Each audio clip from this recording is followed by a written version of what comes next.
I went ahead and yeah, used the theme X-ray reflecting mirror here because that intro version is.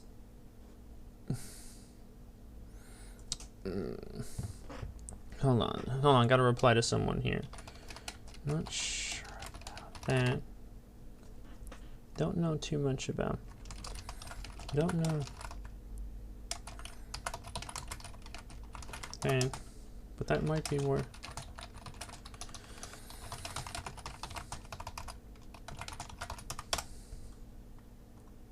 Alright, there we go. I had to reply to someone real quick here. Yeah, kind of funny that I actually have to use that theme here, because the thing is, that's like for the international versions of this game, because yeah. Okay, if I could just get this thing up and running. Alright. Okay, there we go. I'll switch it over. Hold on, I get a live notification. Okay, there we go. So I want to actually mention, the thing is with this game here, I had to use that theme, X-ray reflecting mirror, because the US version of Dead or Alive 3 here uses a different intro theme, because it was more rushed out to basically be a launch title for the original Xbox in North America. I don't know if it was a launch title for Europe or Japan or not. I have to look into that. But the thing is, though, because of that, there is some differences. Like, there were costumes in that version that you couldn't unlock through here, through the simpler way they're done. Hold on. Alright, volume should be good to go. And also, I should mention, also, yeah, there was, like, a different intro and some other stuff as well. Like, unlocking costumes, you'd have to beat records and collect certain objects. Here, though, that wasn't possible. And in North America, we got a booster disc for it, which you could have got through like the official magazine back in the day, or you could have unlocked it in Dead or Alive 2 Ultimate by how do I put this? What's the term? By getting every costume unlocked for all the characters. Okay, this is actually a little low. I'll turn it up. Alright, I have to skip the intro because the song is copyrighted. It's 9 Lives by Aerosmith. Yeah, but if I don't skip it, basically the Twitch Content ID system will get me. So yeah, Dead or Alive 3. Actually, turn that up a bit. So yeah. Why does the volume on this feel so low? Let me turn up the audio. Crank up the sound effects. So yeah, there's 9 Lives right there.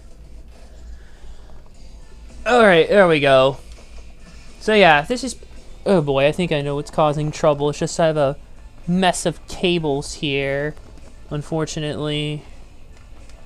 Hold on, I gotta untangle this beast. So yeah, DOA 3. One of my favorite Xbox fighting games ever. I got it, like, almost... I think almost, like... 11 years ago around this time. Like, I got a whole bunch of OG Xbox games for Christmas, and like this was one of them actually, and this one is just straight up stuck with me. Like, I've just found it to be okay. We'll put that in 16:9. Okay, the regulator is just your standard video settings, nothing exciting there. So yeah, this is pretty much stuck with me for the longest time possible actually. Let's see, game settings. Just, I don't know if I should knock it down. Knock it down. I don't know if I should quite knock it down to easy or not. Okay, so match story mode only matters there. This was a launch title. It was the first Dead or Alive game to skip an arcade release as the previous two had done. And it launched in the, it was an OG Xbox launch title for North America. I'll leave it at normal. I've played through this game before. The only reason I'm replaying it now is I don't feel like picking another one off the backlog, because I have so much other stuff to do, and I go back to school on the 21st. I was actually talking with a buddy of mine here. Okay. They think they know. By the way, I had another motherfucker try to pull the old duped item scam on me. This is such bullshit. It's like right here, and someone even mentioned 2 times you never learn.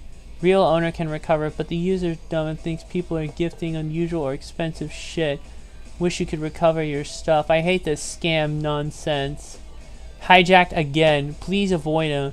Don't click any links or help someone. Like, what is going on?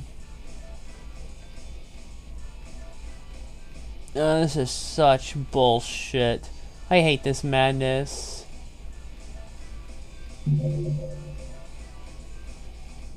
Its code was piss off. Look, I don't want to get too much into detail. I want to play this game because this game is awesome. Like, this is probably one of the best fighting games ever, and this was like my introduction to Dead or Alive. Now, the thing is, most of the OGs from the previous games are back, but there was like several new characters introduced for this one. Hitomi, who else was new if I can remember? Christy was new. Have to kind of sort of put an asterisk next to Hayate because in the previous game he was Ein, but he wasn't himself basically, storyline reasons. Brad Wong, and who else was new? Or actually it might have just been 4. The 5th was like a boss character. As you can see, there's plenty to choose from here, so we're just gonna go through story mode with all the characters here. By the way, there are interesting tricks that you can do.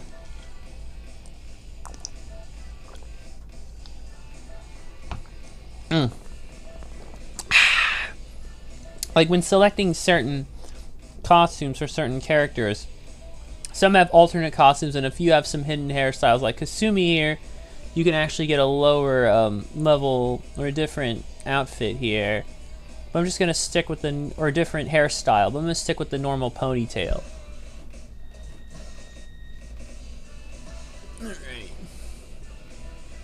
This was kind of the last of the more tamer DOA games before they cranked up the fan service and went to 11. Oh man, I forget how smooth it was. Oh boy. So yeah, it pretty much is a smooth as hell game. Aim, like the fighting itself is not much changed from DOA.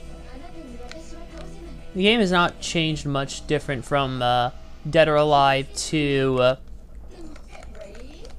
but it still is just like the fighting engine was made much smoother, and I feel like I'm already much...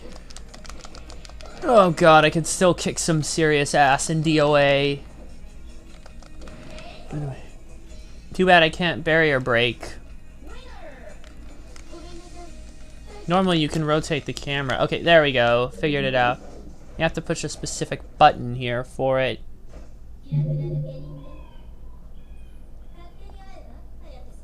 And this is before they started dubbing DOA into English. Well, technically they already did dub DOA 2 into English, but after thatness, they did not dub any further ones. Or, well, DOA Extreme 2 was, but in terms of mainline fighting games, it wasn't until DOA 5, and I don't even know if we can really count Dimensions. Alright. Oh god, if only I was playing as Ayane, but I'm not. Gotcha!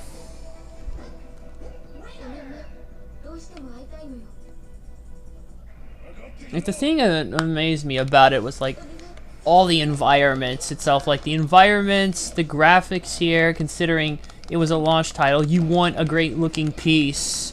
And this was definitely one that looked outstanding. Like, character models look very, very sharp. Environments and stages are, like, very fun to fight in. Some of them do have, breakable and certain objects. Like that, you see that there? Yeah, like that, you know.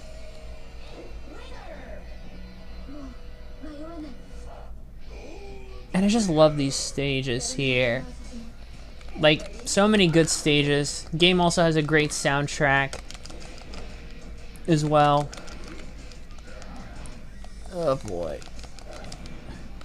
A great soundtrack. It's a lot of fun overall. Like, it probably is one of the best ones, and like, it's a shame to just kind of see it decline a little bit, I guess, in some regards. On the other hand, though, I just missed the golden age when Itagaki was still at the helm, you know. Now we get to the pre-boss. Kasumi finally has found Hayate. Yeah. Unfortunately, yeah, we still have to fight. You know that can't be done. It's a shame Microsoft let this one slip from their grab, because when they had this as an exclusive on their consoles, it was pretty much one of the OG top 3D fighting ones to have, considering Sony had Namco's Tekken, and well, Microsoft had Tecmo's DOA. And not just this, but also DOA Ultimate and Extreme Beach Volleyball. Sadly, I can't play that on the 360. It's not compatible, although Ultimate is, but I don't know about that one there. Maybe it's another day, but I just felt like playing through this one because this was the first one ever DOA game I ever played. Oh boy, now we get to the boss, Omega. It's like a special weapon created. I should mention, by the way, yeah, the character is an absolute cheap bastard, like with that sword, how it barely blocks, and you're in this kind of weird isometric perspective that's not normal when it comes to fighting. Oh boy, and his throws are bad and brutal, and he's just an evil SOB. Oh boy. Oh boy. Oh boy, I'm going down. Oh shit, I am going down 100%. Ah, fucking Christ. That was embarrassing.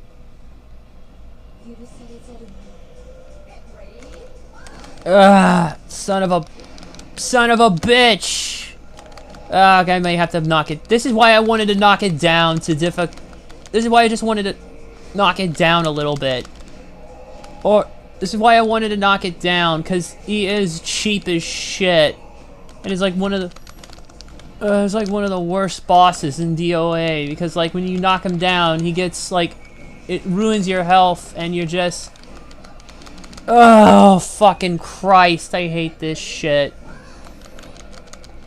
Ah, like you knock him down on the ground, and he knocks takes a bit of your health. Why, I have no idea. And his throws, I don't even think you can throw him. Oh god. Oh fucking Christ. I don't even think I can block. No, wait, that's just a throw. Oh, I can. Well, not against the fire of hell. Oh, fucking Christ. Oh,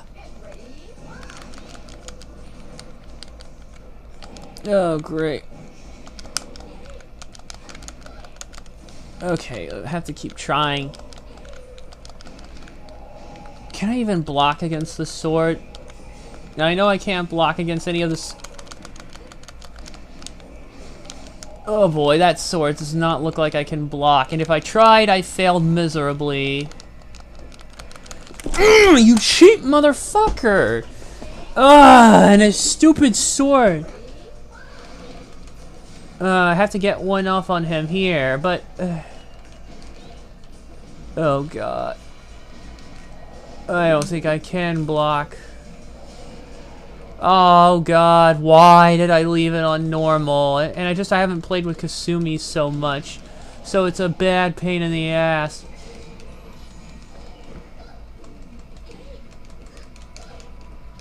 Unless I can find a way to... fuck him in that stupid sword! It's so ridiculous, because everyone else is hand-to-hand combat, and he's the only motherfucker who fights with a goddamn two-ended Darth Maul-like plasma sword. And it's ridiculous.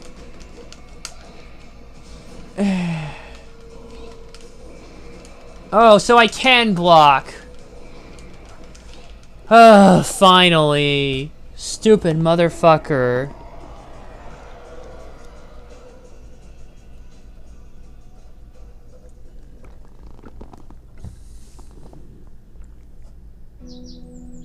I'll let the intro roll, or the ending roll, I should say. Each character has their own ending. he's still online.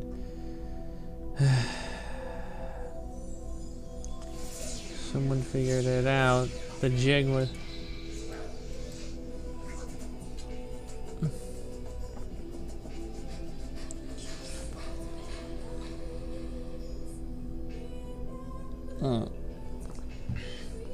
At least some of the endings weren't too silly. Unlike in DOA 4, where a few of them went too far. Some of them make me feel like, can I even show this on Twitch? Well, this game did get a T rating, so... Oh, whatever.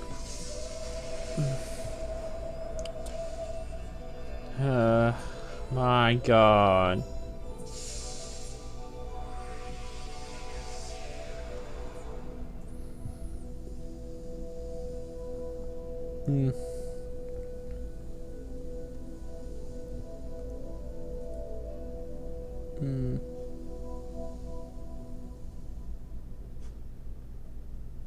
So yeah, that's one story down. And then you need to get the actual credits. You need to beat it with everyone. Okay, there has to be another setting in here, by the way. I could have sworn there was... I could have sworn there was like a... What was it? Controller. Hey, turn on vibration. And turn on analog button input just in case. There's ranking stuff. Software info, but that's just the stupid licensing thing we saw every time you boot up the game. Is it every time? I can't remember. But yeah, theater, you can see there's more endings that we need to unlock. So we're going to keep going through some of them now. We'll go ahead and pick Hitomi. She was one of the newer characters here. Now this is kind of where the alternate costume comes in, because a few characters, if you press X on some of their costumes instead of A, it gives you an alternate one. Like, check this one out. We press X, we'll press it again, and wait for it. Wait for it. There you go. See that? We got a new costume available.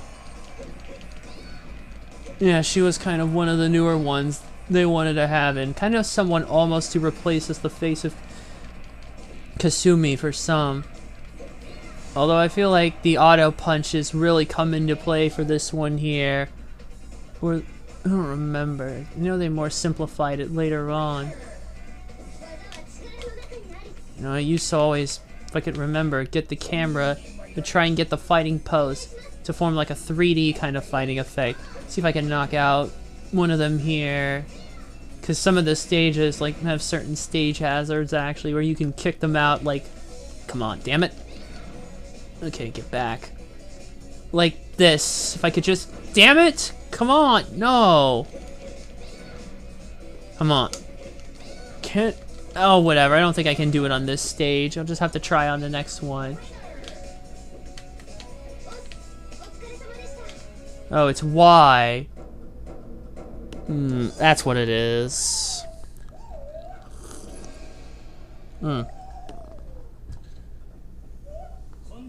You must feel power within.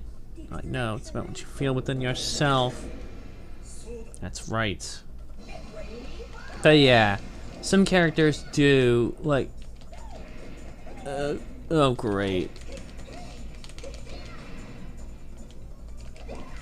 Oh boy. I just wish some of the punching wasn't so deliberate. It was more fleshed out to hit more smaller combos together here. Unless I have to hit another button to do so. Still got him in the end. Yeah, I used to always hit him so I could just get like a 3D thing going right there. My god, I just love it. Like, I mean, it was always a really quite the powerhouse. Like, I think this DOA is where like the graphics really just took off and it looked so damn superb. Or shall we say, almost a perfect.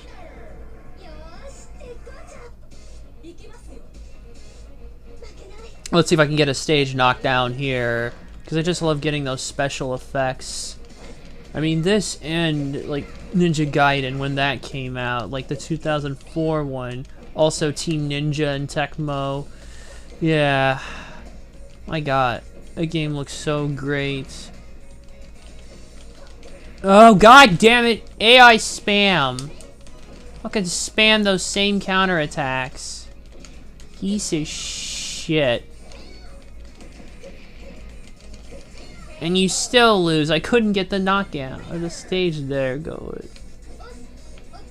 I just loved also rotating the camera around. So yeah, Hayate is again. So yeah, this is where he pretty much, yeah, it was Hitomi who found Aang before the events, like, I think it was sometime before DOA 2, basically storyline wise, and I'm still getting my ass kicked. Come on, see if I can get a knockout of this. There you go, yeah, kick the barrier. And it was always nice too to have like those stage breaks that were introduced in like DOA 2. And actually, funny thing is you can unlock Aang in DOA 3, but it's not playable in story mode. And in a way, Hitomi kind of serves as a replacement for Aang. Because of the kick spamming thing here we did earlier, it's possible that we have an easier time beating... It's possibly we have an easier time beating beating Aang as Hitomi. I mean, beating Omega. What am I thinking? I can't fucking talk. I have a lot of shit on my mind, you know? Like, I finally came up with a good analogy for something I was thinking of. Oh, it was funny, because I was mentioning, like, a joke here of sorts. Yes! One hit with that much fucking health. So I was thinking... I know some of you are probably gonna be sick of me mentioning this, but my ship troubles again. Yes, I know what you're thinking. It's just when I react to a certain way opposite ship mentioned in front of me, I was thinking of a joke of sorts. And I'm thinking, who else would have such an adverse reaction to what seems like it should be a minimal thing, but it affects them a lot? And then I was thinking, yeah, because I'm such a die-hard shipper of Ocellus X Sambar, and mentioning Yoda X Sambar in front of me is angering reaction. I'm thinking, who else would have such an angering reaction? And then it came across to me. It's like mentioning nostalgia back... I cannot talk! What is with me? I haven't had that much. Okay, let me actually word it like this. Mentioning Yona X Sambar in front of me is like mentioning Back Credit Card in front of Nostalgia Critic. Is what I would have used, but then, oh shit, Nostalgia Critic is not cool anymore, or maybe never was for a while, so I'm thinking, what's a better reaction? And then I'm like, do I really have to think about this as well? Just combine it and try and put me out of my misery, you know? It's like mentioning the Viking experience in front of me. Gosh! I don't have my prop gun. It's all the way over there on the desk, and I don't feel like reaching out and getting it. So, yeah, you're gonna have to just punch someone for it. Oh yeah. Theater mode. Okay, let's just go to the next character. On to Genfu now, who eventually... Excuse me. They sort of stopped having him like in the storyline after like this one here, and like Dead or Alive 4, he was more of a background character, and I think they had like Elliot replace him, he's kind of mentored by Genfu. Although he does make a brief appearance in the DOA 5 story, because they did that one completely different. Oh boy, this is gonna be annoying. Ugh, curse Hayabusa for that, but hey, it'll be better when we get to him. Preservance will always prevail. So it should still be fun.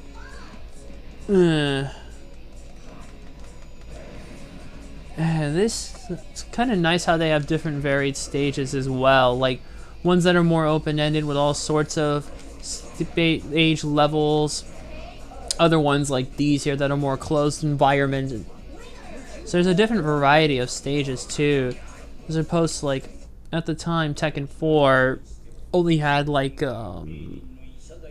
yeah.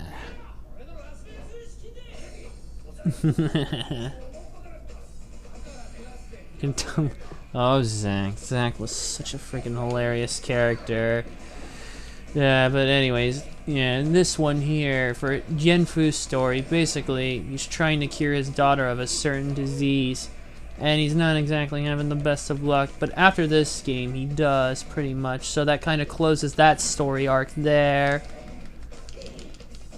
Oh, and Zack's arc is just, yeah, wants to get money to gamble, and those of you who've played this know that it basically sets up DOA Extreme Beach Volleyball.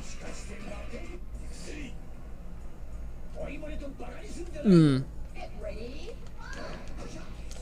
know what's actually funny? DOA 4, I actually unlocked Genfu's system voice and several other system voices, because you can unlock other system voices, you know, like the announcer who announces, like, get ready, fight. You can do that, actually, like, by completing their whole moveset in sparing mode. Like, do the training exercise. Oh god, I'm going down. Oh, fucking hell. We need to try that again.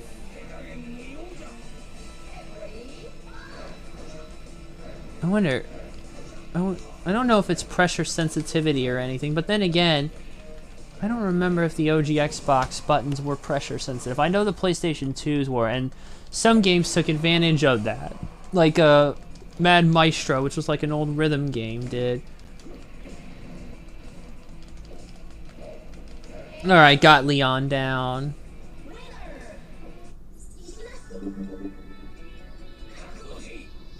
And it's still nice to at least see this one still plays in widescreen as well. And again, with the ending movies in widescreen, it's just kind of annoying, because the last one we played, Crimson Skies, didn't. You know, it's kind of funny, that what made me actually want to go and replay this, because the thing is, I recently was going through How Long to Beat, and just trying to get all the dates I beat certain games. God damn it. But unfortunately, I wasn't quite able to, categorize a few of them, like Halo 2, GoldenEye Rogue Agent. I don't even feel like trying to hunt it down, because it's annoying, because unlike the PlayStation 2, actually,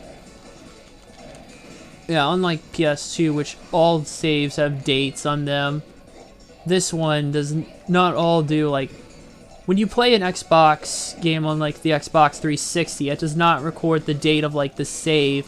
So I had to use a bunch of memory stuff for some, and some I just did not feel like doing.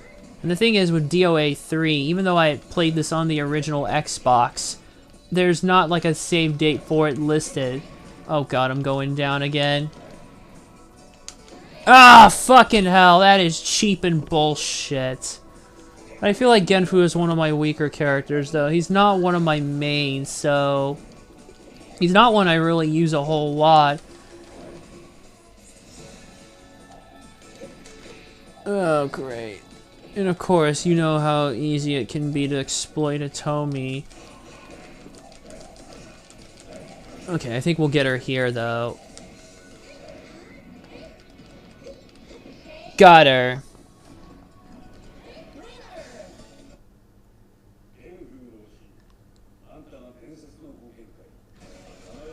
So now we fight one of the newer characters here, Brad Wong. Basically was like inspired by Jackie Chan's character in Drunken Master, and fights with like the Drunken Fist style.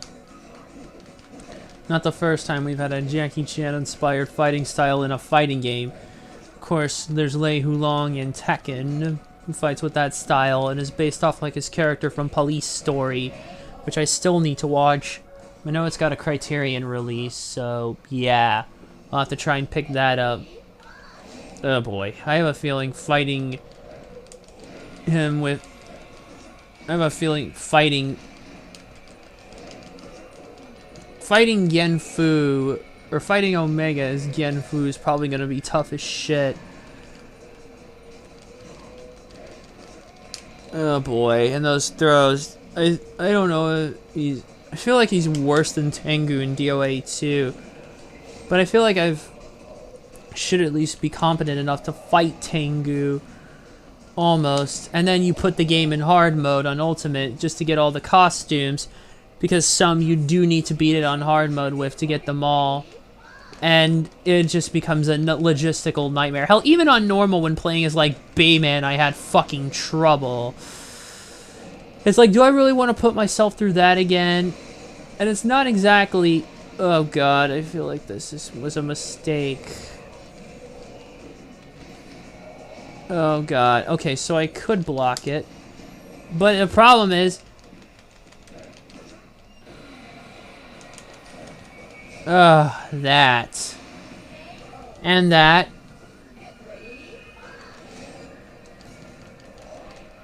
And that. And that stupid sword thing. Okay, now I think I see where I get that idea for the whole sword parallel thing from. And, oh, okay, I think I see the issue, because the thing is, if you hold the guard in some directions, you can actually counter. Like, they'll throw a punch. You probably see me do it a few times by accident. There's like a counter system. It's almost like a rock, paper, scissors ordeal. Oh, fuck him.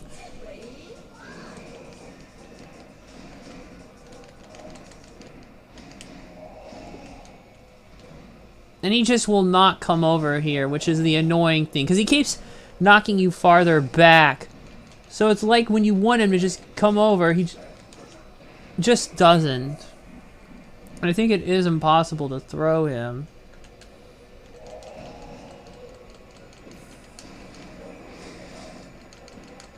There we go, fucking finally. Hate that bastard. Hate him so much. Well, at least once you do it once, you just get the ending and that's it.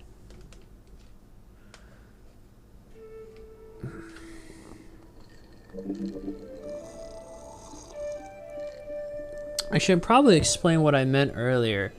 Mentioning the Viking experience in front of me. So the thing is, there was this tag team in the world of wrestling. On Ring of Honor and New Japan, they were known as War Machine, the duo of Hansen and Rowe. And basically, they kind of looked like Vikings in a way. They were big, beefy dudes who were powerhouse brutes, but they were also agile as well, and they were very damn good. Eventually, they came into WWE through NXT, and because I think there was trademark issues, because a lot of people assume it was with the comic book character of the same name in the Marvel Iron Man universe.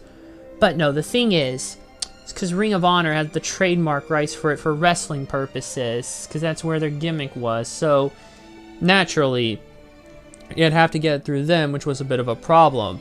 So when they were pitching various names, the thing is, they came up with the name Viking Raiders, which is what they currently use on the main roster. However, they thought, that's obvious. Let's give them something cool. Because it's obvious they looked like Vikings. They just screamed Vikings. So you know what they went with? War Raiders.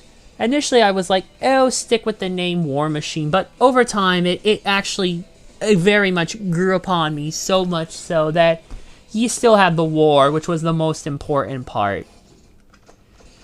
I'll try telling that to Vince McMahon, though. Because what happened was, when they unexpectedly got called up to the main roster, it was the night after WrestleMania 35. There was like, for some reason, they were given, quite frankly, what is the worst name change I have ever seen in the history of WWE. And given the shit that this company has done, that company has done for name changes, that says a lot. So much so, on my separate wrestling channel, I'm planning on doing a top 8 worst name changes list. And I guarantee you that one's going to be on there. What position? I'm not sure. Speaking of pro wrestling, we can play as a pro wrestler. Good old Tina Armstrong. And let me show you her alternate costume here. Because normally she's got the blue and zebra pants. But here, pressing X, you get green and leopard print pants. Pretty cool, huh? Yeah, so talk about another powerhouse here. Some of you may remember her, what was it? Her DOA 2 story mode mid-fight against Lei Feng. This is power, Lei Feng. And chucks a rock halfway across the room. And then Lei Fei's like, you don't know what true power is, or something like that. And basically, yeah, like just channels her mind and breaks the rock. Yeah, and that actually happens, an actual whistle. Naturally, being a wrestler, though, you're going to want to use a lot of throwing moves. Oh boy. Although the powerhouse melee stuff will work well. God, I love doing those 3D effects. I mean, I got this game around the time when digital movies were really, or 3D, the digital 3D was really picking up.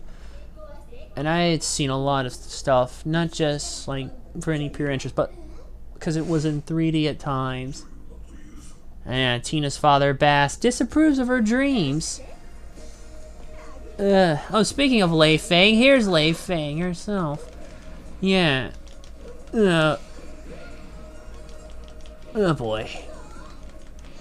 Yeah, so like I was saying, when they were called up, or shall I say demoted to the main roster, as JD would from NY206 would say, they were demoted, like main roster. And not just they were called up, but they were called up while they were still the NXT Tag Team Champions. I should mention 2 nights before they successfully defended against the winners of last year's Dusty Rhodes Tag Team Classic, Ricochet and Aleister Black, and what was a hell of a match. I mean, that's the thing, NXT can do tag wrestling well, but the main roster, on the other hand, it's such a gigantic fucking mess. Like, it's not even funny. Currently, they're barely lacking any teams, and they're not even building up legit teams. There's times where they have to resort to basically makeshift teams because they don't want to use the real teams they have because they make them look like jokes. They treat it as a fucking joke. Did we mention Uchiha? When you perspire, you're on fire? Get fucked. I mean that. Just get fucked in the worst way possible. Nobody beats a babe with an attitude who can kick your ass. I imagine. Must have some domination.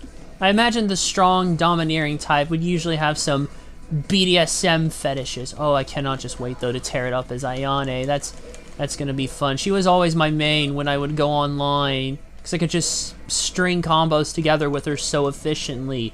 Like, get him in the air, memorizing all the stage layouts. If I got skilled enough, I could probably go and participate in an actual tournament. Now we get to fight Bass. What's that supposed to mean, sweetheart? Kids today got nowhere to spend. Then we'll get to play as Bass, who's her overprotecting father, who is also a wrestler as well. And fun fact, he was actually voiced by the same voice actor who voiced Heihachi in Tekken, Daisuke Gori. God rest his soul.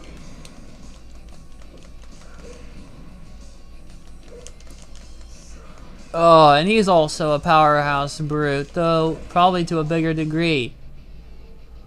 You know, it's funny how he almost looks like Hulk Hogan. That was what I note about it.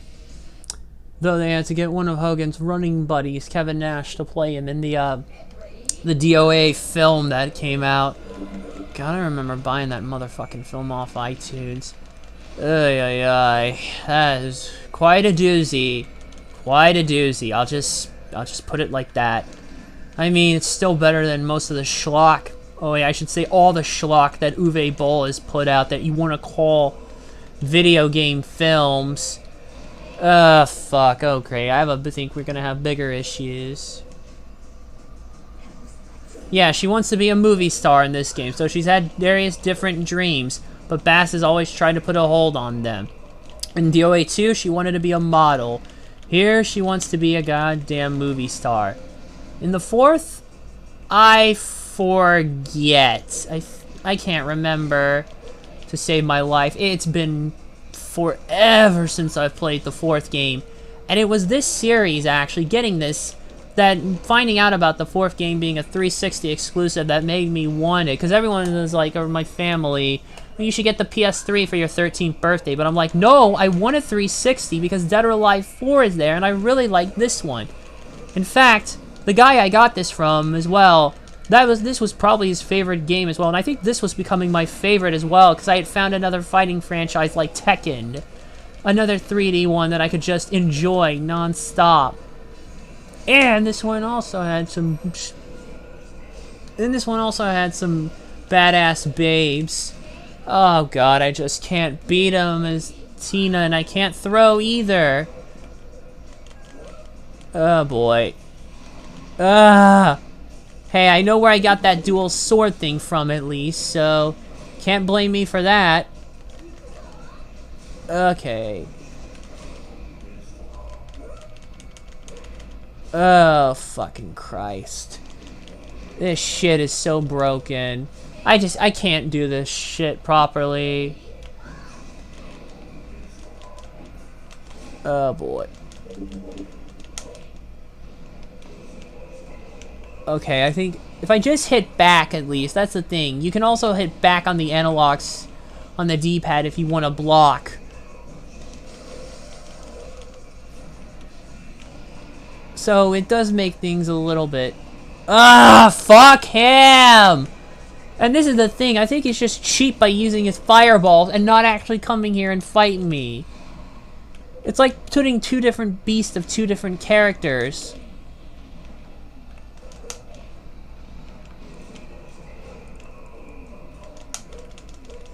Gotcha! Motherfucker! And again, Tina's not exactly a main of mine either, though, so... And what was it in the 4th game? I kind of forget.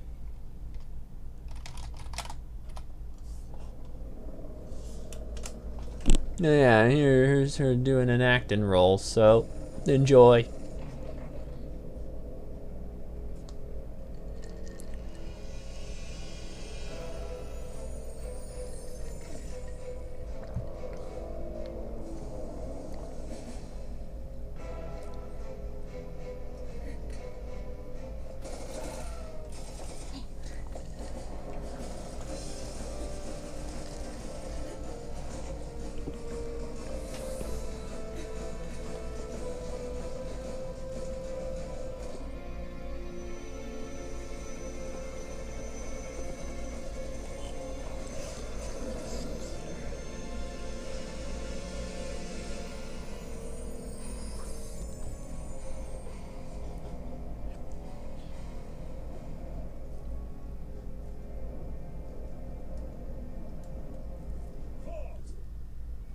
Yep, successful. I should mention, by the way, it was... Yeah, in the 4th game, she wanted to be a rock star. So many dreams, so little time. At least in the world of here. What the hell? Normally, Helena's supposed to actually appear in this stage if you hold a certain button down, like in the title screen. There is so many fucking Easter eggs, like normally right there, but I think you need to hold a specific button or something. I'm not sure what. You have to, I think, hold it. I forget. There's a lot of crazy Easter eggs in this game. Or is that something you need to unlock? There's like a...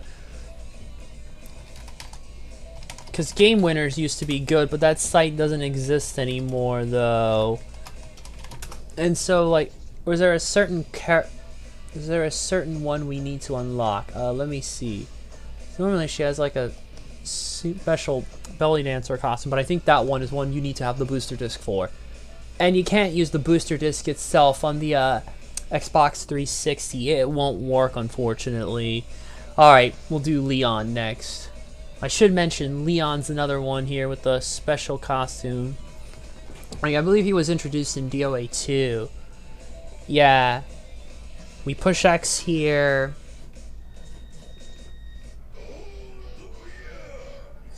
No, that wasn't it. No, it was costume 2 here. That It said put costume 2. Or no, it's costume 1, actually. Must have been thinking of a different one. Okay, let's see if that did it. I think it's... There we go. We actually got a shirtless Leon here. Also with the full grenade slap around his vest. So he's kind of like sort of a more veteran a bit. Fighting for like his love that had unfortunately lost her life. There's a cutscene that explains it in DOA 2, but I forget the exact plot here for this one. And I need to start finding up certain cheats because there are so much damn secrets in this. If I could just...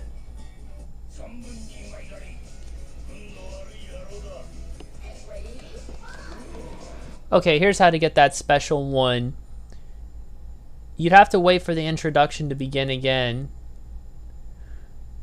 Okay, so it's actually a little different here how to do it. And Leon's also a bit of another throw-heavy character as well. Although he does have some decent attacks. Mobile attacks of sorts. Yeah. God, always fun to fight in these beach stages. You know, I found myself spending so much time in DOA 4. Or DOA 5, rather. So yeah, here it is, actually. The man Roland loved is the strongest in the world. We must beat the strongest, Rolande. It's always nice too how there was also these hidden costumes that were not normally selectable, like different variants that I thought some of these variants were actually better, like this one here. This one here I thought was a better one.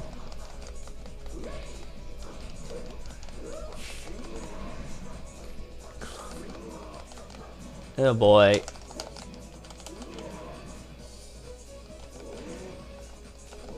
Gotcha!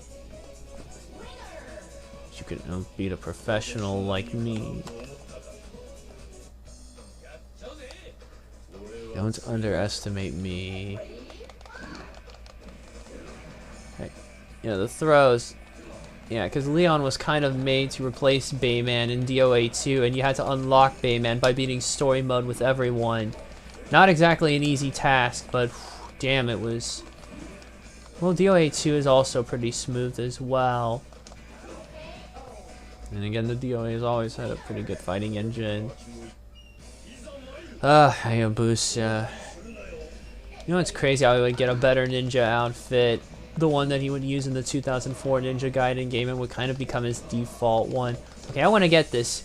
Because, yeah, these stages actually kind of connected here. You can get knocked out here, but you can also go into, like, the lab as well on the other...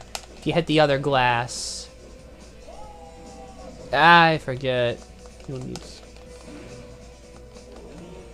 You better get...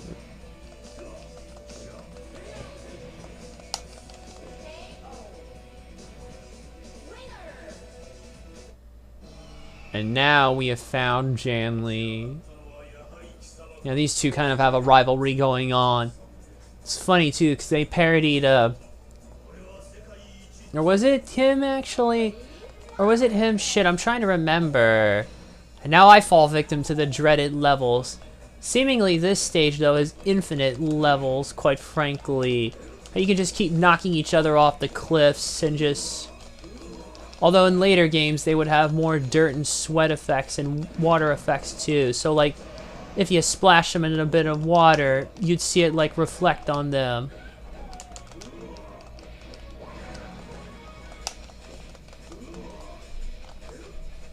Oh, that's gonna hurt. Or no, I'm thinking of Leon and Zack actually. Cause like the damn mirror thing in DOA 2. That shit was hilarious, like between Tina and Zack. Look at your face in the mirror first! What? I have to do the lost sound effect. I can't do it so... I think I used to be able to do it so perfectly, but it's hard to do here. And then, like, Leon does the same thing to Zack, so a little deja vu. Oh boy, if only I could just... Oh boy, this might take a while again. Usually with mains, I tend to struggle against genre.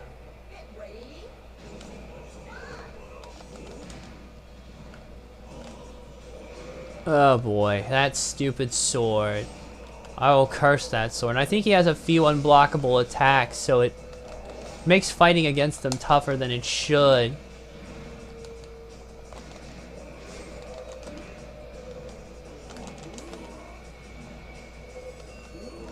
I'm gonna kick him.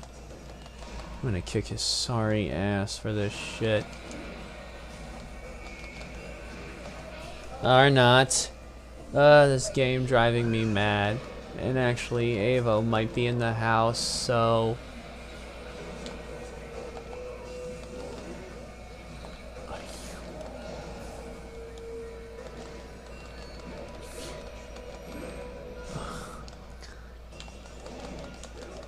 Okay, we're on the right track, though. You think that's gonna... Oh, fuck.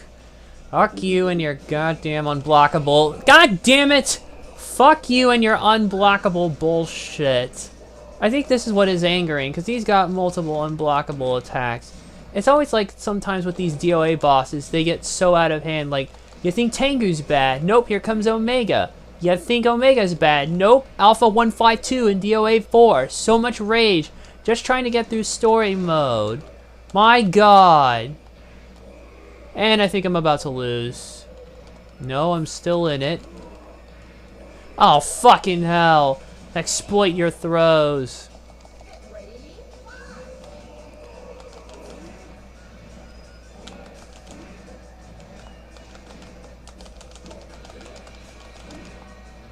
Okay, at least I figured out how to block the downing attack, at least. You can just block that. Not being able to, like, beforehand.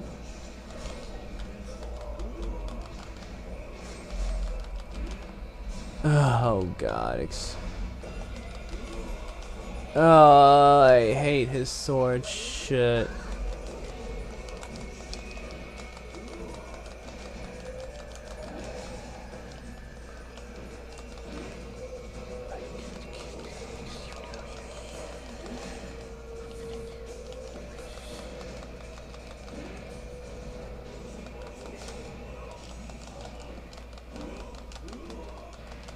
Oh, I hate this. I'm gonna... I just can't fucking... Ah, I hate him! Stupid motherfucker! If it wasn't for this unblockable attack, this wouldn't be an issue. But it's like that... But it's like... The sword... Not even the sword, but it's like... The fireball attack and the fire itself are the big issues.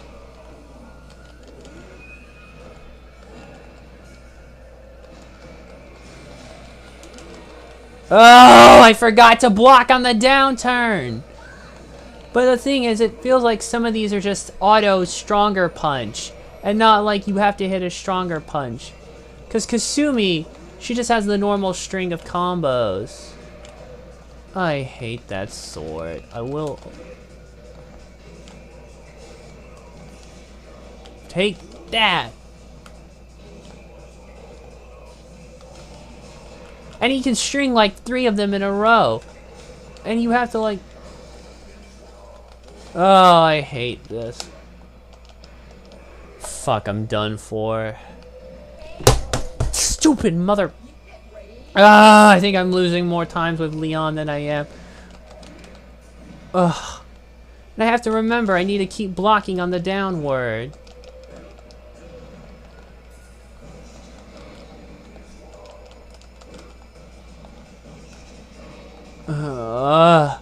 Why can't he just actually fight fucking fair? I can't even get close, and I'm trying as hard as I can. I swear to God, this is unreal.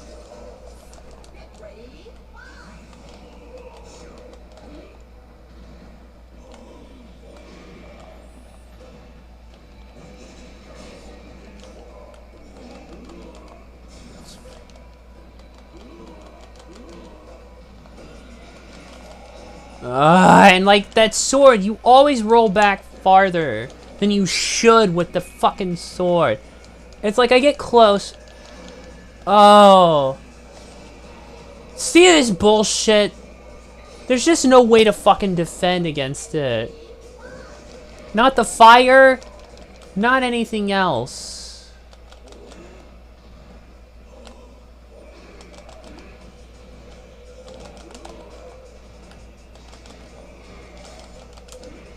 Okay.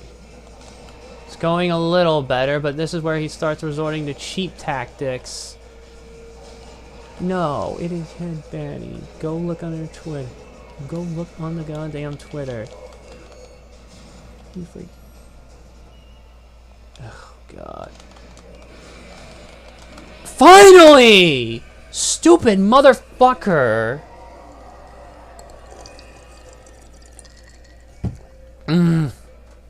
I feel like I need another break after that. Hold on a minute.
I forgot that ending was long as hell. Whatever, I had to get out there and say hi to someone real quick. Avo Live's here.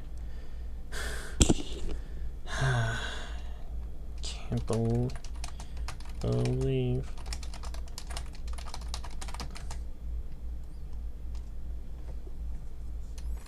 Perfect.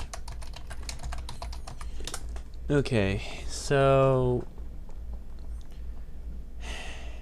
hit number. Hold on, I got another friend here. Hold on. So yeah, we'll push start. Oh no, wait, it played the other intro there. It would have had the other clip. Shit. You have to try and remember. Oh fuck it, it doesn't matter. I think there's a way to do it actually to get it though here. Yeah, Azuchi was that stage that started off with in the intro. It's hold on, I gotta look the shit.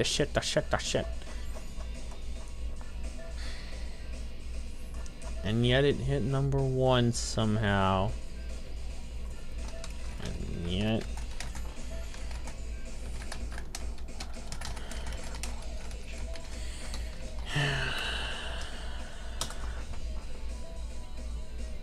fuck my life. Just for that one song, because my friend was messaging me here about one song. Okay, we gotta get back into it. And now we get to do Jan Lee, and much like how Tekken has martial law for their Bruce Lee-like character, DOA has Jan Lee for their Bruce Lee-like character. Hit X, by the way, on Costume 1, and you get black pants instead of white pants. Like that. He's also another one that's easy to spam, like those flying kicks at, and it's just fun. Although, almost a perfect. And he's another one, like, I feel his poses will 3D will work.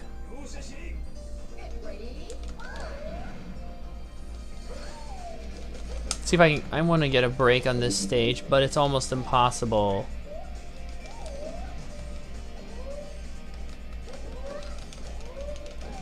Okay. Oh boy. I feel like you need to hit this button.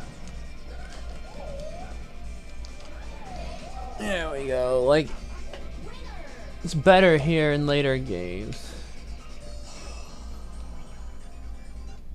Yeah, the Hitomi interlude, which you already saw, it's not different. It's just now we're on the opposite end and we're fighting her. Instead of, yeah, we're, that kick, can never counter that properly. Damn. Can't you do better than that? Aren't you? Are you ready? It's crazy. It's sad too because DOA X3 doesn't even have the awesome licensed soundtrack that the first two did actually, and it actually 3 took away features that 2 had.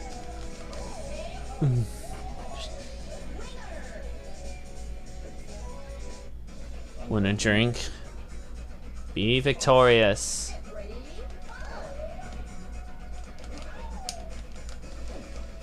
Ugh, curse the drunken fist.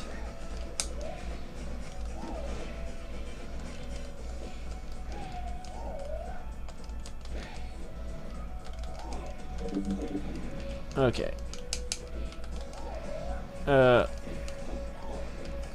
There you go. Use a counter to finish. Do not joke with me. And now, greatest rival battle against Leon again. Forgot Lei Feng and him have had some encounters.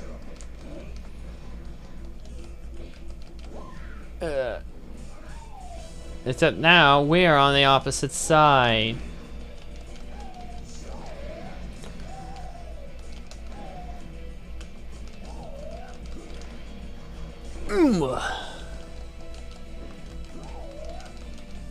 Oh boy, get off. Oh god, single leg Boston Crab.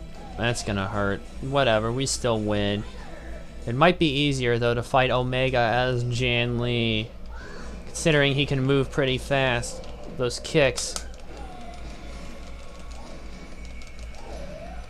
Oh boy, or maybe not.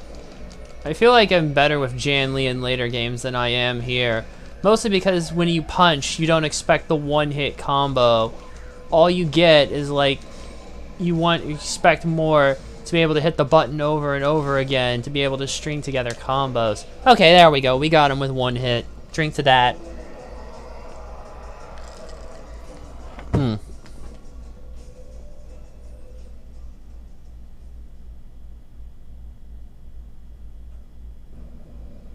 So yeah, he's a bouncer as well at times. Couple of punks causing some trouble. You could say they've had a little bit too much of the bubbly. No ashtray either. We're taking it out here.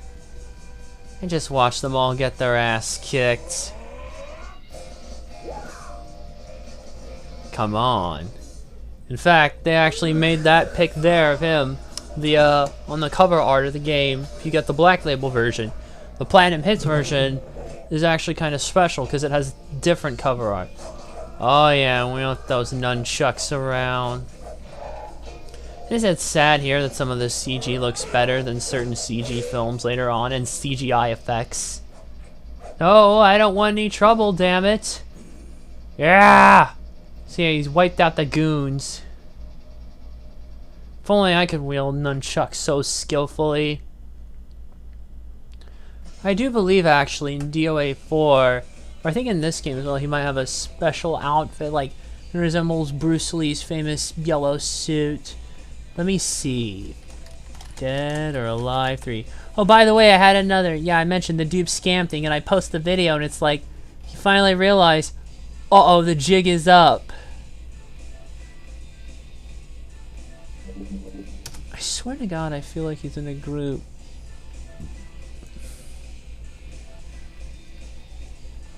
Okay. Where is it? Yeah, Jan Lee. Look in the appearance, stats, gallery. I think there should be a gallery. If you look under trivia. Well, I can't find it, but I swear there is a bonus outfit with him in it.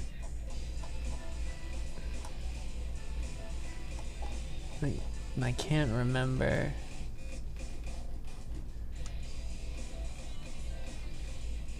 Alright, I don't remember. Okay, go to here. Who's next? We have another newer character, Christy, who's like an assassin of sorts, hired by Donovan to keep an eye on Helena. Oh wait, didn't this one have she have an alternate as well? I don't feel like fighting it. Yeah. Alright. There we go. Oh boy, and I remember actually they showed her off in like a European commercial for the game and mentioning like something about art imitating life and that basically it was not meant to be done and someone tries and imitates her moves but pulls a muscle actually. If you look hard enough, I'm sure you'll find it. I want to see if I can get that special one here.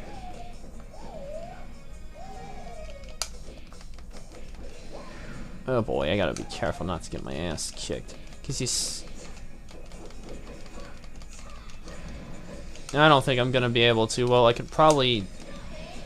I could probably do fine on some battles.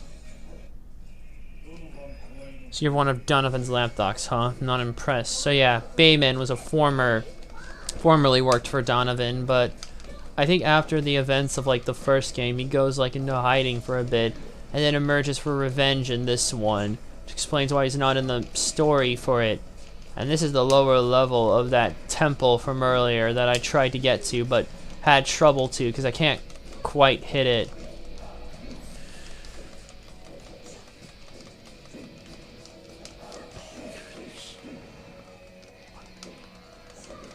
Oh boy. Oh boy, I'm going down unless... Yeah, I'm done for.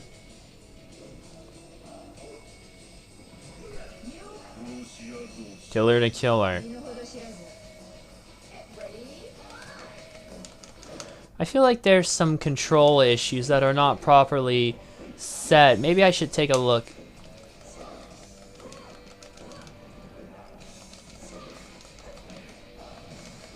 Oh boy, and her ending here. Oh, who am I even kidding? This game has a T rating, so even then... Man, I think I should be okay. All too easy. Prepare to die. You're all out of luck.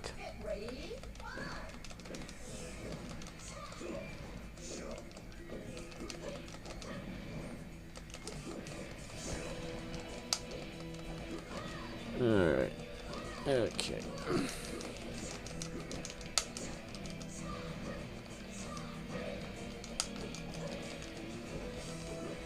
Okay, it might be a little tough. There we go. Ready to fight?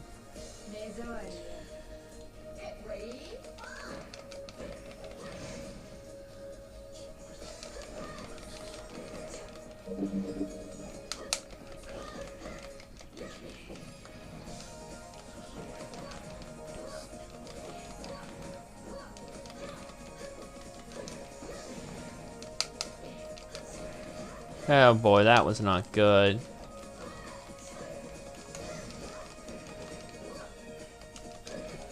Oh boy. I could be going down for the count. And nope, not quite. There we go. Just like Child's Play. So yeah, now the truth is revealed. Considering Helena, whatever the fuck you want to pronounce, was basically the daughter of famed Douglas, who's sort of behind the whole tournament they use in the series. However, shortly before the events of DOA 2, he's killed by Victor Donovan, who sort of takes it over and tries to repurpose for evil ways, if you will, because to take over the world. Of course! Like father, like daughter. And now we fight Omega. I mean, her attacks can hit well. Like that one there, so... Oh boy. Might still take a few hits.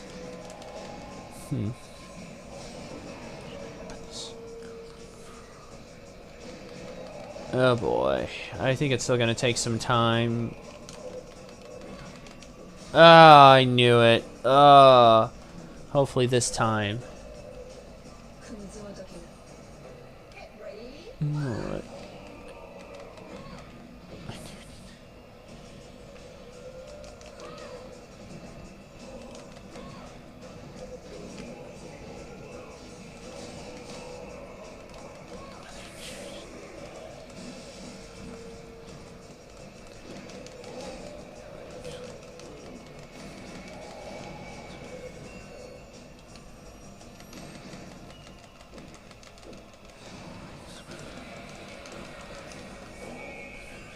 And I'm down for the count. Okay, actually this might be harder than I remember it.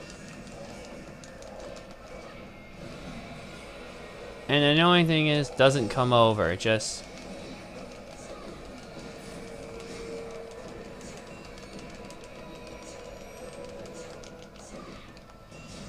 And too bad that block didn't quite go the way I had planned. There we go, I got her. By the way, I do need to reassert that this is a T-rated game, because with what comes up next, you wouldn't think so. Who am I kidding? Yep, shower shot, right then and there. But at least it's kind of tastefully done with the fog there. But, I feel like I need to clear this up, because this is before DOA went full-blown into M territory. Only because they went more crazy with the fan service. But then again, there was a time where even brief nudity wouldn't get the rating systems in a tizzy. I mean, look at The Fifth Element.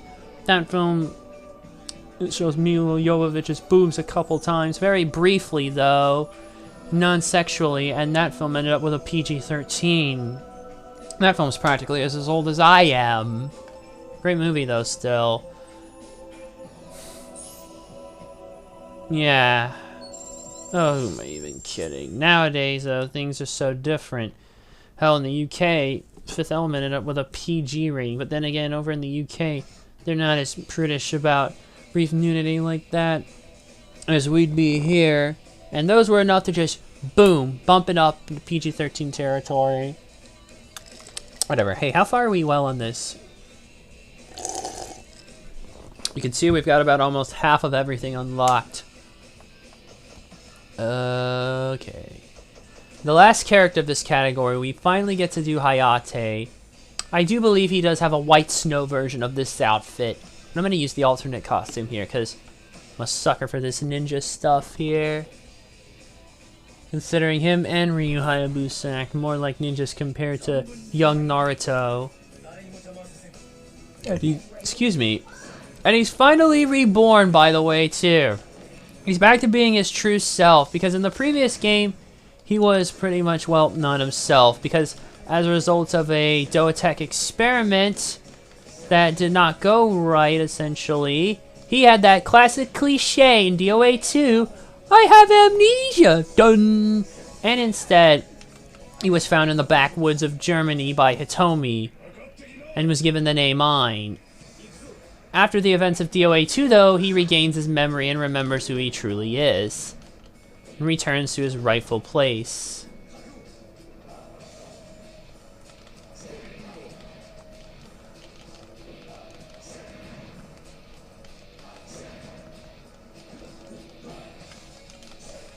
There we go. And he's the last one of the top row.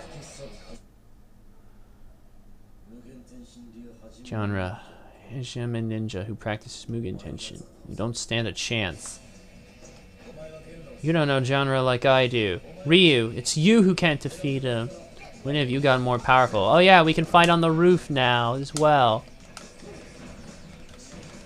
It's crazy how they brought back Ninja Gaiden and now they're just stuck making so many costume packs to DOA to the point where it's costing so much money. You could buy you could build a PC with the amount of money that the DLC for DOA's cost.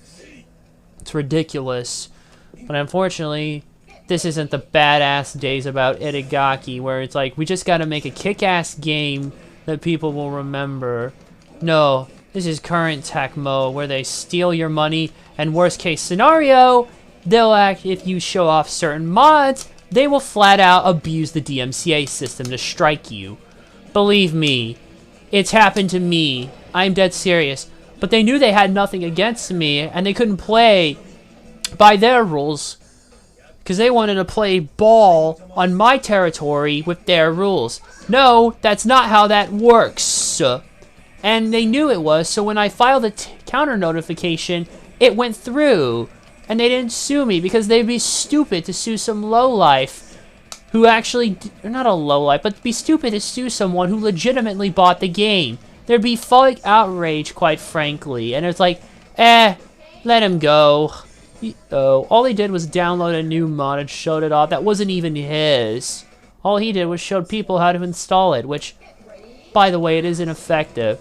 So yeah, there's younger sister, Ayane. And there's actually a reason her and Kasumi ages aren't showing. Because, well, basically, they're not quite 18. In this game, Ayane is 16, and Kasumi is 17 in this game. And close to the events of DOA. God damn it! Fuck you and your stupid countering! Hey. Okay, get back. Gotcha! And yeah, because of the way the fan service is, some people would get outraged and angry. I think with Hayate, though, it should be easier to fight.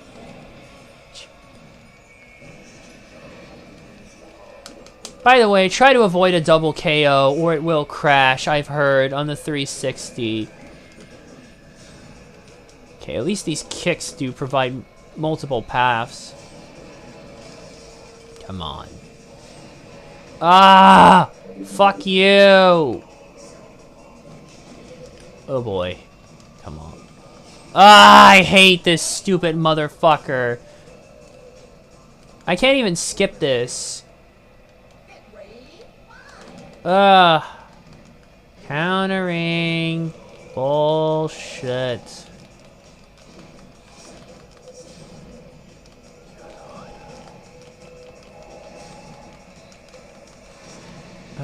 I won't be fine. Oh god, I'm getting my ass kicked here by him. What the fuck? See what I mean when I really just want regular punches?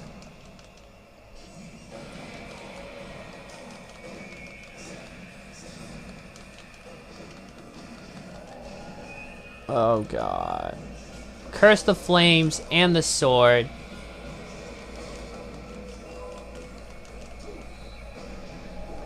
Oh, what the fuck? It didn't do the trick. Oh god, please just go down. Oh, thank you. He's done for again.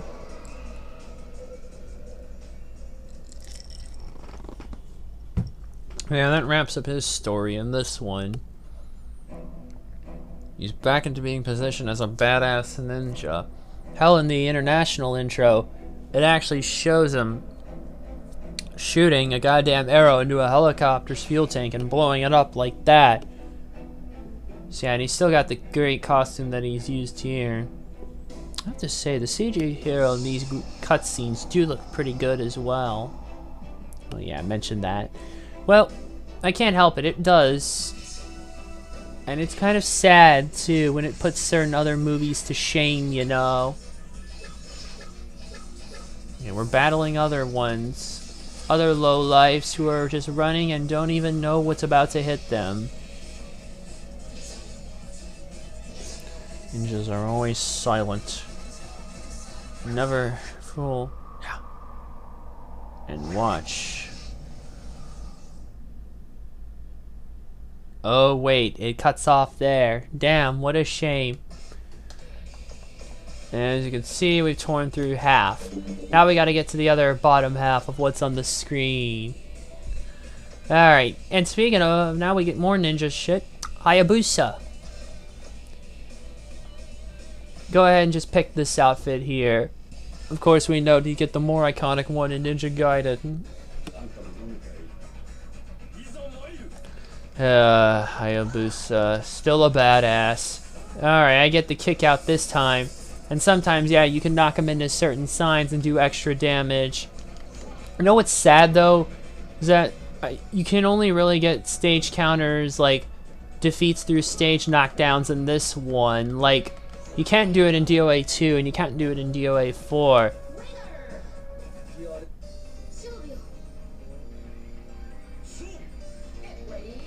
Yeah, just remember, seeing these two fight reminds me of the old cutscene in DOA 2.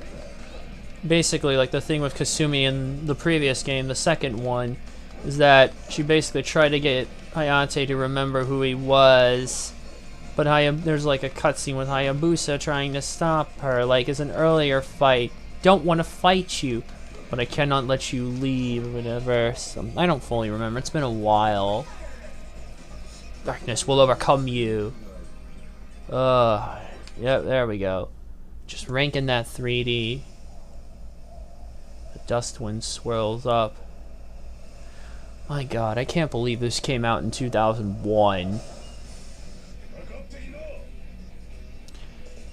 It's funny here that Hayabusa's theme is actually playing instead of Bayman's, even though we're fighting Bayman, so technically your opponent's theme should be playing, but I guess they make an exception here. Whatever. I do like a lot of the music in this game too. In fact, I almost think it actually went well with Naruto Clash of Ninja Revolution on the Wii, which is funny considering, well, ninja, you know. Even though it's all ninja action, as opposed to here where it's different types of fighters, not just ninjas. And I go down from Bayman. Alright, try this again.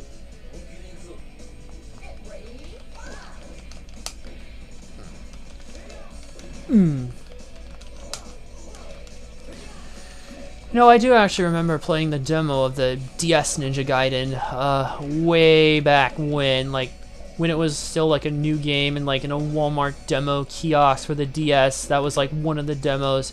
I never actually did get the physical game though. Maybe I might try emulating it. Damn it! Get up! Oh fuck, I wasn't even paying attention. I hate you, Bayman. Try a throw.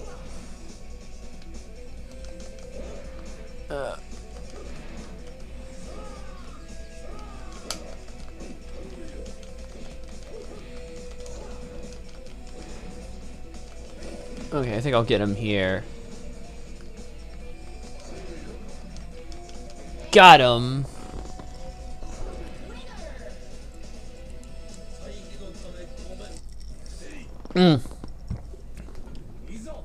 Ah, man. And Hayabusa's another one who's got that special costume. You know what's funny? Some costumes you can actually unlock separately here. Like, I'll mention a few of them as we get to some of the characters, but there's a few of them you can unlock through like other means. Like, not all of them though, like only a small handful of them. Oh god, Leon's pounding me. He won't be for very long though.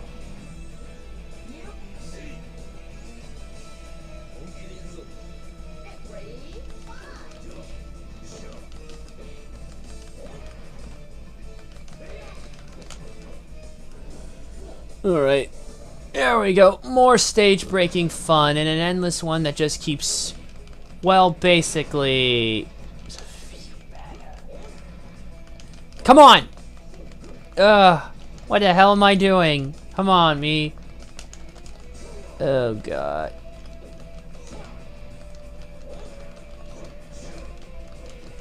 Ah, fucking Christ.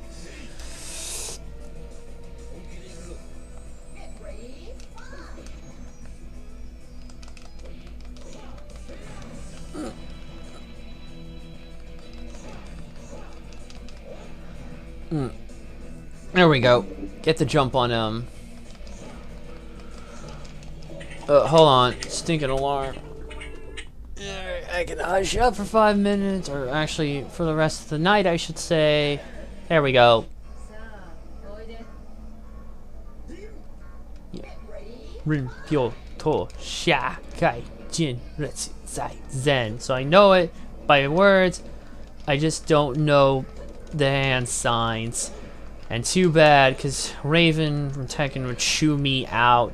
Oh, you got it all wrong! Sha, sha, like this. Sha! No! You're hopeless! That interlude was funny with him and Yoshimitsu. Got her.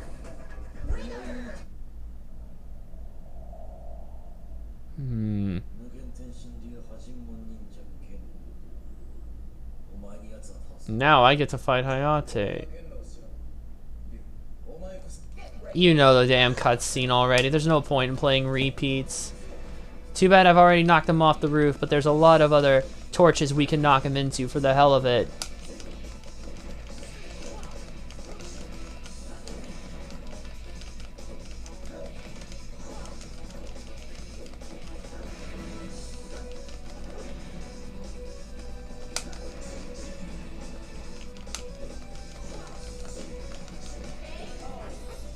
Fuck. And they just throw you back on the roof too, which is insane. Even though I had that advantage, I still lost.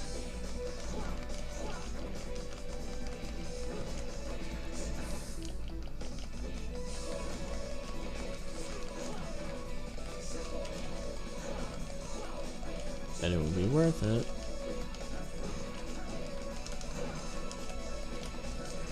Oh boy, well it doesn't matter, his health will be going down. And we kept the fight on the roof. This is where it all goes to hell though, so I don't think I even need to say what we need to do at this point. If I'm lucky, I could.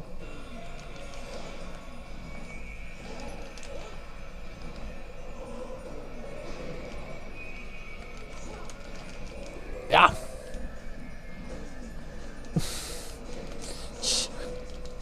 Because you find it funny. Don't worry.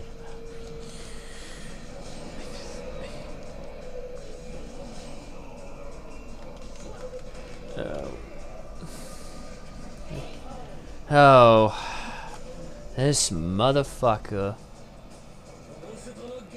Who do you think you are, swine? He's a scum.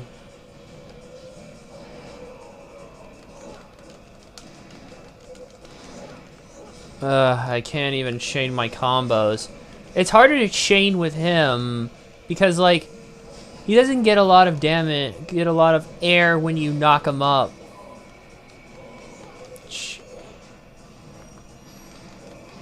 I feel like, oh, yep, going down.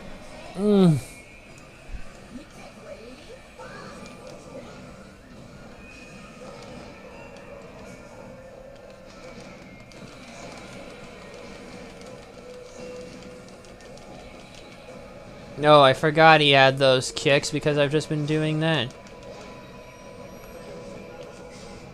Oh boy. Going down. I don't know how you do it. There we go. Got him. That'll do it.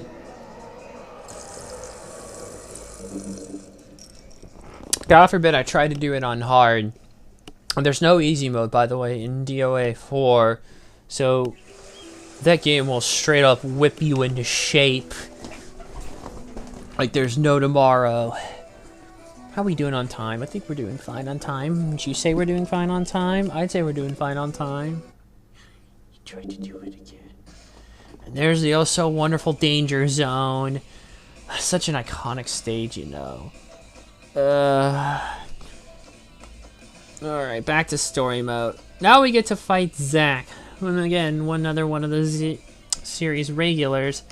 And quite frankly, one of the more outrageous characters. Well, it's a bit of a comic relief of sorts. Just his antics are wacky.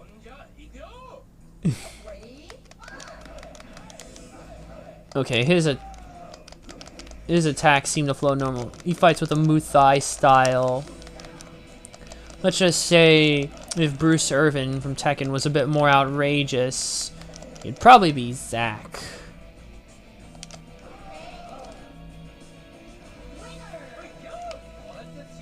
He's basically kind of an ego a bit about himself.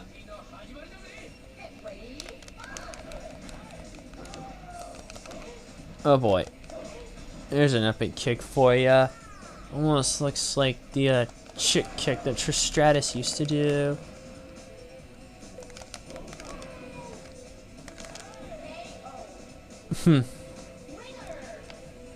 Either way, he's one of the few who actually has a costume that doesn't require the booster disc. Yeah, we saw this earlier. He has one of the few costumes that doesn't require the booster disc. Basically, his third costume is his alien suit costume, which really is one of those more ridiculous ones, but Japan, they're weird, so what can I say? And to get that, you need to get at least 20 wins with him in survival mode. There's actually a trick to it, though. If you plug in 2 controllers in survival mode, when your health is running low, you can press start and get another player in. Defeat the lone player there, and then it'll go back. Your wins won't reset that way, and that's basically how you can get up to 20 wins. And then when you do, at least, and you rank in, you will get it. You will basically get the alien costume. I have done it on the original Xbox, but not here though, since it just booted it up on this console for the first time ever. It's annoying because I tried to use DOAXBV, not knowing that one wasn't compatible. It probably is if you hack it, like your Xbox, and download like the modded backwards compatibility file that will let you play games that are not compatible by default, because Microsoft stopped adding games sometime in the late 2000s.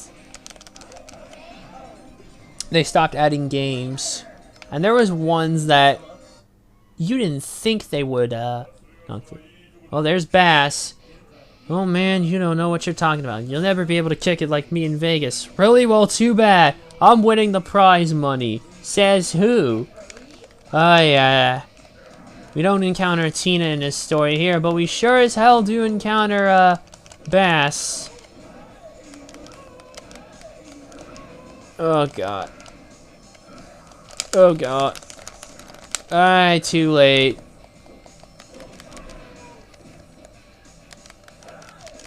Yeah.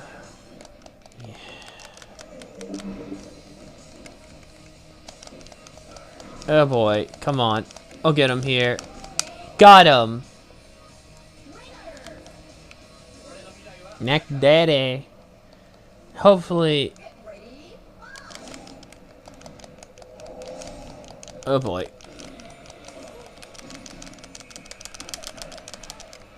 Oh boy. Let's see if I can get this. Oh boy.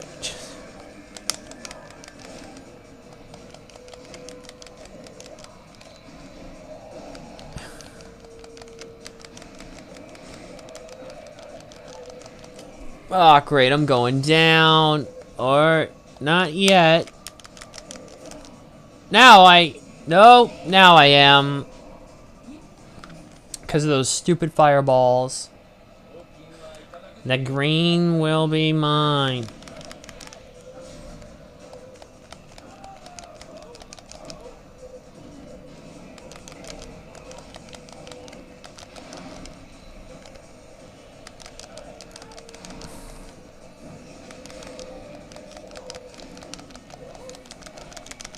I can't seem to hit him in the air either, so I have to be careful.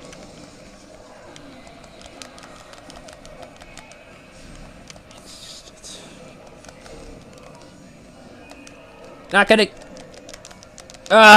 Asshole! This guy is such a mess. Wait till he gets to my main. I'll really put a hurting on him that way. Or maybe I'll just get my ass kicked. Who knows?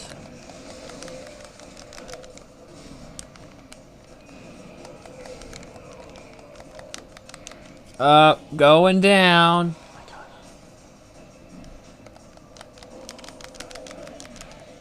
Oh, my own stupidity just costed me there. But it's just certain tendencies. I think like the smoothness of it all was really perfected with DOA 4. Okay, I'm getting some hits in on him. Like I think the fire plasma ball attack is worse because it actually knocks you further back to catch up, which allows him to spam those attacks more. Okay, I'm gonna get you. Gotcha! Son of a bitch.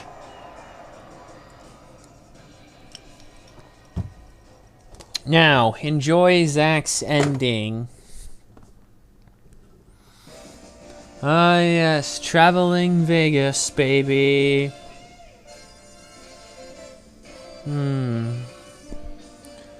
City that never sleeps. Or a city, I should say, that never sleeps.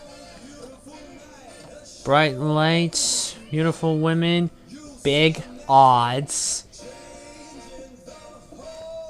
You just better be ready to, lose. Oh, really? Oh, yeah. Oh, roulette. It's not my type of game, but hey. It's your thing. Yeah, we all disagree on shit.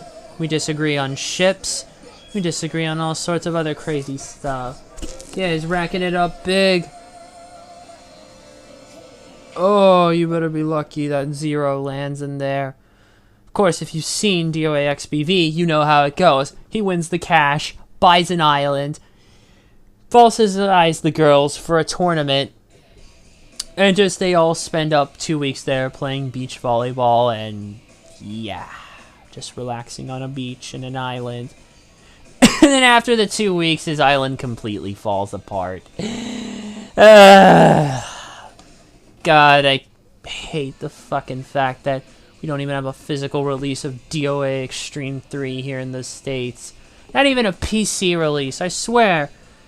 It's like a foreign concept for Tecmo for that, or Koei Tecmo I should say. Same thing with like Atlas and Persona, like they just won't fucking release it on PC.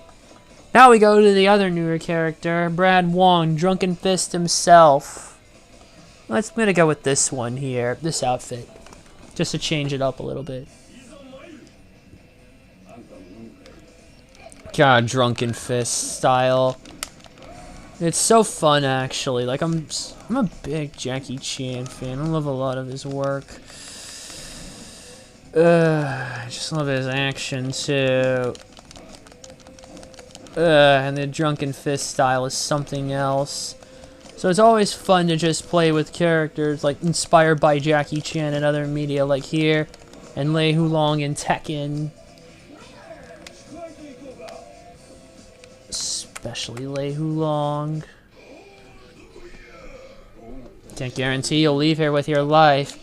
This isn't no fight to the death. This ain't Mortal Kombat. Maybe dead or alive, but most of them still are, well, you know, alive.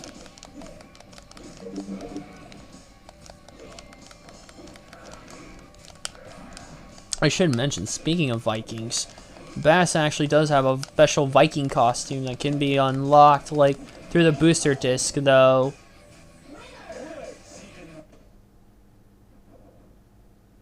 You see him training here a little bit, and there's, I think, his master. The wine. Its name is genre. Wine named genre. It's ridiculous, but what can we do?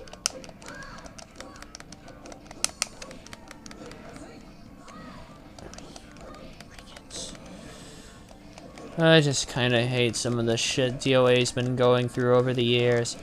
Just, oh god, and some of the other skeleton-ish shit. some of the false claims that they were gonna tone down some of the other shit is like the fan servicey shit. But it's ridiculous. And some of the other nonsense, because you try to make this shit an e-sport and all sorts of other garbage. Like, they just want to siphon your money dry and leave you broke. Oop, I accidentally hit the pause button there. Just want to break your soul and just break your wallet and your soul. Well, my soul in this case, because I love Dead or Alive. And to see it go through all that shit, get all that fucking expensive ass DLC that's just skins. And you should see what the modding communities can do on PC. They do some really great stuff. If you don't believe me, just look at Beach Paradise, actually, that Holden has done. I forget the last name, but he did this wonderful mod for DOA 5. The Beach Paradise, which is just so much fun to fool around with. Why have all the gorgeous ladies fight when they can just parade around on the beach level, enjoying themselves? He even ported in some other bonus levels, too, and some other good stuff. Trust me, it's helping me got my money out of DOA 5 on PC. And probably, whenever there's like a new Beach Paradise-ish mod for DOA 6 or whatever, I'm probably gonna get my money out of that. Yep, you've already seen that. This should be fun. Oh boy. I can just go crazy, but you'll still block all my moves, and someone's just way overpowered.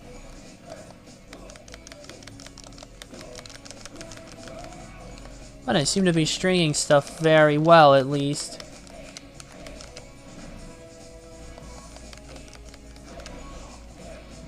Get over here. Gotcha. Oh, there you are. Sucks DOA is garbage now. At least it's not more kind of... I don't want to say maybe from a gameplay standpoint, but just look at who's in charge of the ship, man, here. Not by MK11, just because of what they did to their animators. Alright, I'll just have to add that one to the list of ones to buy on third-party service, much like Shenmue 3 beforehand. I'll just add that to the list, much like every other Epic Games nonsense that's happened. Tekken basically teabagged DOA remains. Yeah, pretty much. I mean, Tekken is still pretty good. Even though some things probably could be done a little better, I'm still happy that at least it's still remained true to the fan base and hasn't almost seemed like they were going to turn their backs in a way, unlike some of the shit DOA has done and how they've gone out of their customers. And in my case, you know this, because you know I've been fucking false flagged by Tecmo, like Koei Tecmo themselves, years and years ago. And I do want to give the older DOA series a try. You definitely should. You definitely should. Do you know what NetherRealms did to those poor animators? Actually, no, I don't. Yeah, I remember that. Actually, I don't remember that. I think my memory's failing me on that.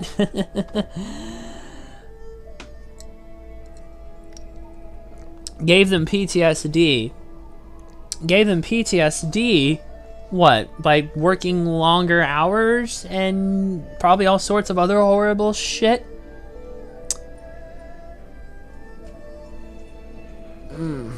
Check out ABI video on MK11. ABI Mortal Kombat. Wait, ABI. I don't recognize the name. Hold on, I can't find it.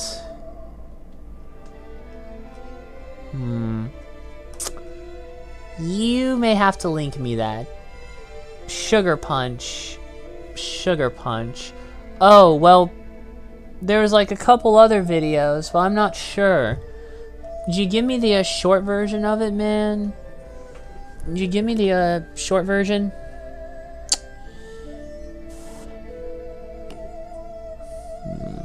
Man, look at that animation. Just the battle amongst the mountains. It looks so beautiful.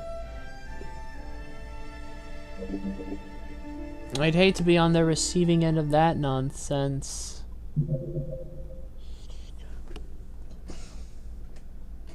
Okay, DOA 3. Back to his story mode. Okay. Now we get to play as Bass. By the way, Costume 2, X Short version, NetherRealms has terrible animation. They don't care about this game at all. Terrible animation? So basically they cheaped out on the animation itself. And that somehow gave them PTSD? Like, how bad? Like, how bad are we talking anyways? Like, if it's bad, oh boy, it's just how bad, I guess. But geez, bad animation in a big budget game like that? Kind of unacceptable if you ask me. Like exposing their animators to graph sources. To graph sources, like, graph sources. Like, what does that mean exactly? Like, I'm not exactly familiar with animating per se. Like I said, I want to actually program. Like real life dead bodies and real murder. Well, you mean actual pictures of them actually wanting it to animate it? Like, okay, we want you to animate this here, and it's gonna look like this. And they use actual real life pictures. Jesus! Oh my god! Actual videos! Oh my god! What the f... Why would you do that? What is wrong with these people? What's wrong with them? Actual, real videos of possible fatalities that we want to see in game, and we want it to look like that. Remember when it was all just digitized back in the 90s? Simpler times. Simpler motherfucking times. By the way, I actually finally did get around to watching the MK movie a little while back from 1995. It's actually not too bad. It used to be a fun series of blood and violence with goofy shit in it. Well, not so much the blood and violence if you watch the movie. But still, at least it is one of the better video game films in my opinion. I mean, I think it might be one of the only ones I actually have on Blu-ray, because the thing about it is, when it came out, all we really had were the Super Mario Brothers movie, the Double Dragon movie, and then Street Fighter movie with Jean-Claude Van Damme. And all of them were hot garbage in their own way. Hell, I think Double Dragon actually bombed. Yeah, Double Dragon and Super Mario Brothers actually bombed. Street Fighter underperformed. Not to mention they had the balls to have sexy female characters. Yeah, kind of like here as well, only we're not actually fighting as any of them right now, but that's not here or now.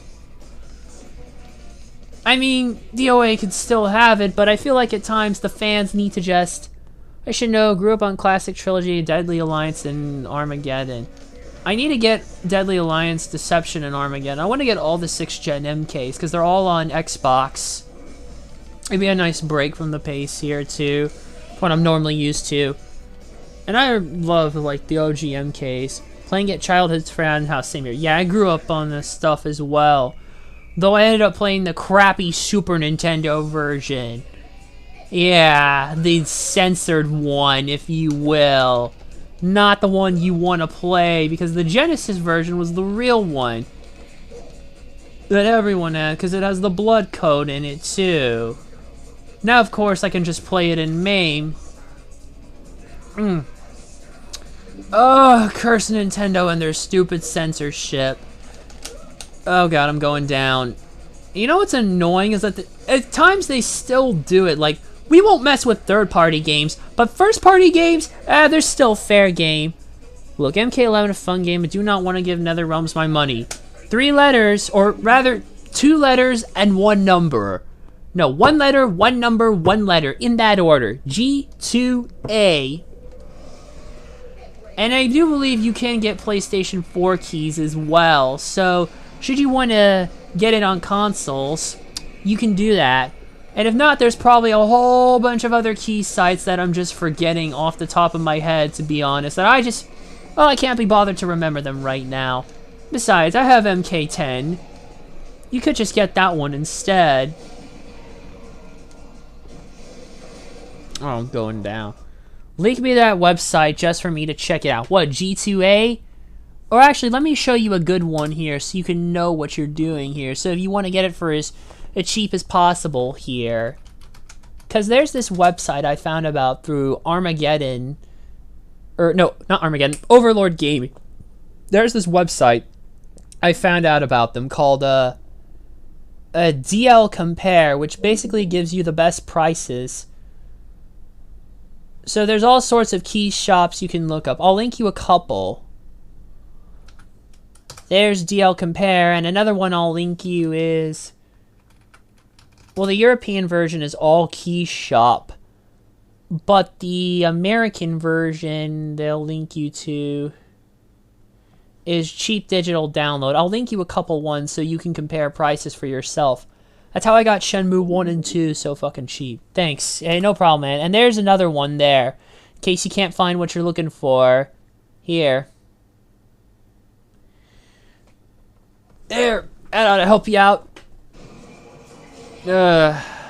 Just don't mention G2A on Steam's forums, because they will block the link because they don't like those keys there. Because at times, sometimes it can be a little less than reliable, but you have to do what you have to do. Besides, you might as well take it out against companies who have screwed you. Like, future DOA stuff I may just try to buy. It's not all perfect, though. Just like this battle here, but what do you expect? Oh god, this shit's broken. Shit is broken. Like, my spirit breaks for what may or may not have happened at the end of FIM, but... who even knows those damn comics? And I know you've got the plans tomorrow for it. Yeah. Just wanted to mention to you, by the way, movie would happen after Season 7. I don't even think I need to tell you where to look. You know where to just torrent wherever. Hell, I got my own torrents for other stuff here. I may just have to torrent films that just have certain bad releases. Like, trying to think of one that has a lackluster Blu-ray release. Oh yeah, Miscongeniality. Probably try to marathon MLP today and tomorrow. Yeah, and so just remember, the movie happens after Season 7. Of course, if you were in my neck of the woods, I have it on Blu-ray, actually. It was the first fucking movie I picked up off Amazon when I realized, hey, you could get another family member to share your Prime, damn it. Share the Prime, so I can just get Prime on my own account through my mom's subscription.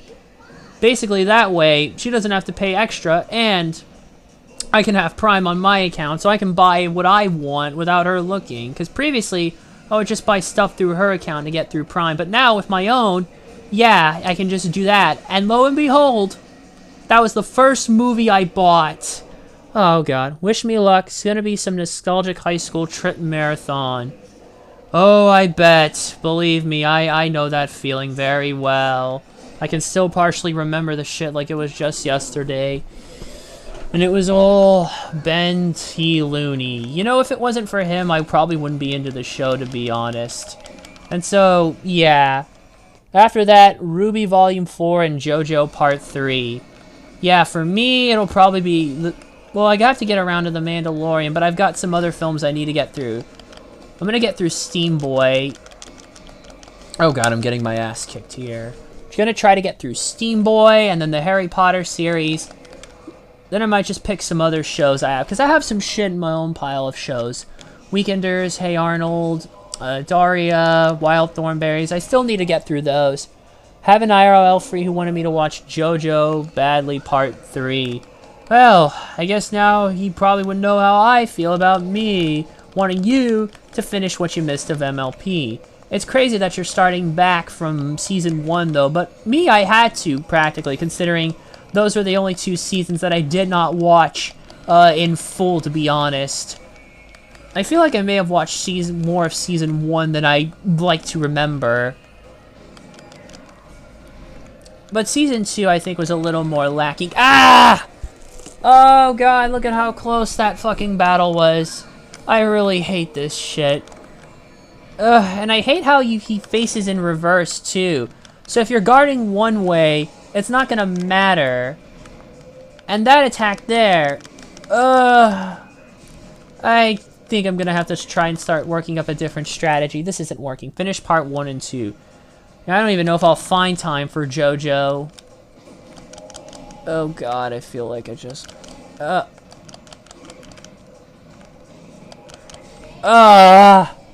Didn't finish that since middle school. I have so many anime I want to finish. Fairy Tail and Gurren Lagann. I don't have too many anime I want to finish. I think anime films are kind of more fun for me at the moment than shows. Because they're not too long to deal with, you know. Like, I need to watch Akira eventually. I'm planning on getting it.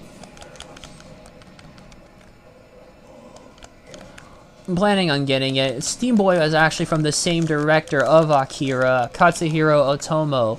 Film languished in development hell for a good while. That was during the day of YouTube having full episodes on bootleg, dub included. Yeah, now sometimes, though, some channels actually do have license to legitimately post this stuff. I think at one point TMS actually posted Sonic X on YouTube for a while. The actual real English dub. Although, to be honest, you're better off watching that one subbed. And I do stand by that sentiment, though. God, now that was some real old... Oh, man, that really takes me back. Even Dura and Full Metal Alchemist brother, Dura, had struggles with watching episodes when I came on Adult Swim in middle school. Yeah, I kind of don't have too much side of the adult thing, anime side of Adult Swim. See, I actually remember when they aired Futurama before Comedy Central brought it back. I remember that. This was like after the show was like canceled, and then like Adult Swim would run it, much like they did Family Guy, again, before they brought it back, and unfortunately ran it into the ground. Okay, I gotta do something about this. This is not good. Oh, what am I doing? I hate that sword.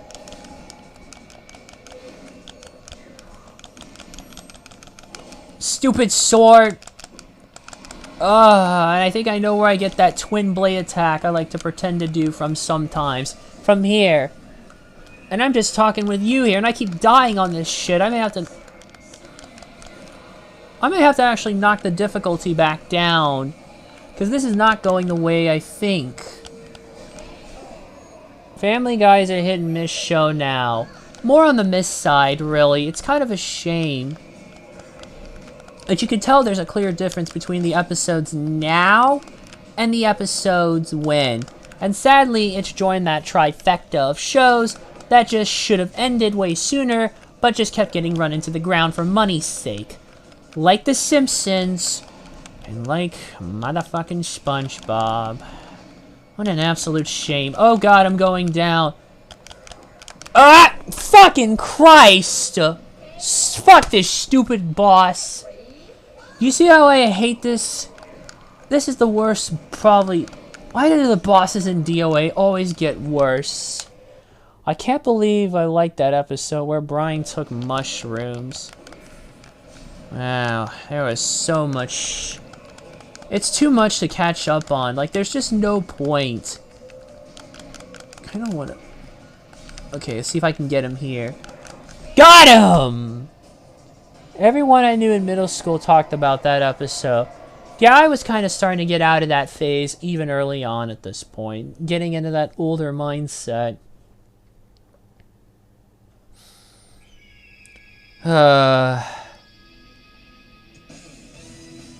So yeah. YouTube feed is nothing but funny Family Guy moments. So yeah, pass out in the desert in his motorcycle. Clear blue skies, almost. Oh, but his bike broke down. Having issues. Now just imagine him and Paul Phoenix in a bike race. Who would probably win? I don't know. Just kicked it and... Oh boy, gonna break the damn thing.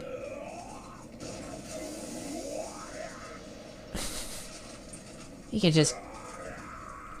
You just get suplexes. Take the goddamn thing to Suplex City. And you can get some feelings of Heihachi in his voice. Oh, we missed Daisuke Gori. Such a great voice actor. Spent most of the hot day fixing that bike. But lo and behold, who should drive by? Pink Cadillac and all? Tina? Or whoever the hell. Yep. Nope, leaving your ass in the dust in the desert. That's kind of a little messed up. Oh, hang on, I want to pull up the special secret here. The special alternating. Now, this is the default one that it shows up at when you boot up the game itself. Or not. Oh, wait, no, it switches a little bit around here, but eventually, if you just leave it at the title screen enough, it'll fade out. Come on, fade out. You know you want to. No. No, I'm gonna have to try this again here. Hold on. Push start. And just let it sit again so we can get the special alternate boot up screen here. You have to let it sit for this to work, by the way. There's so many damn secrets in this game, it's not even funny.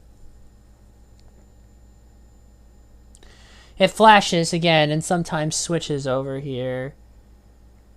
You know, one of these days I'd love for a con game room to just get a soft modded Xbox with a big ass hard drive and load just about every major game you'd want to like. You'd want to put fighting games at conventions, and this is one of the ones you'd want to have. Okay, here we go. Here it is. If it did it correctly. Ah, fuck. I think I did it wrong. Oh, wait, no. There's Helena right there. Yep, there's the special screen you view. Yep. Alright. And sometimes, if you're lucky, you get her to show up when it shows up in the menu here. Alright, back to this. How many more characters do we got? We got 1, 2, 3, 4. 4 characters. Now we go to Bayman. Assassin for Hire. I'm gonna do with the all-black getup. I seriously fucking love this franchise. I haven't even touched DOA 6, though. I haven't even touched DOA 6. I mean, it looks... I'd like to play it just for the damn story and then just mod it to hell, but I'm having storage trouble with PC, so I need to do some things.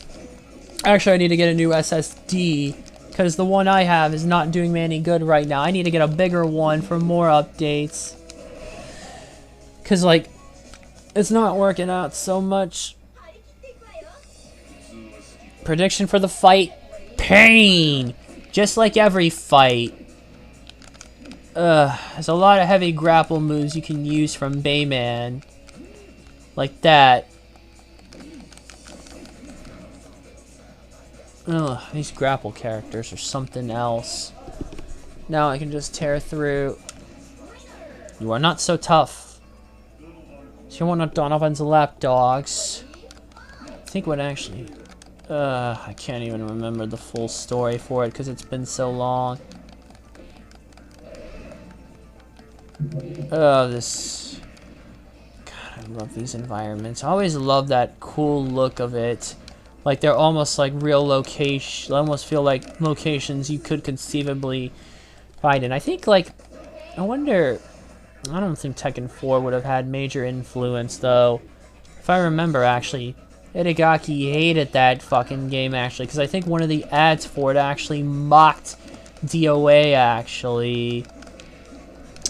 It's sad to see that Tomonobu Itagaki ended on such a sad, sour note. With, fucking, what was it? With Devil's Third.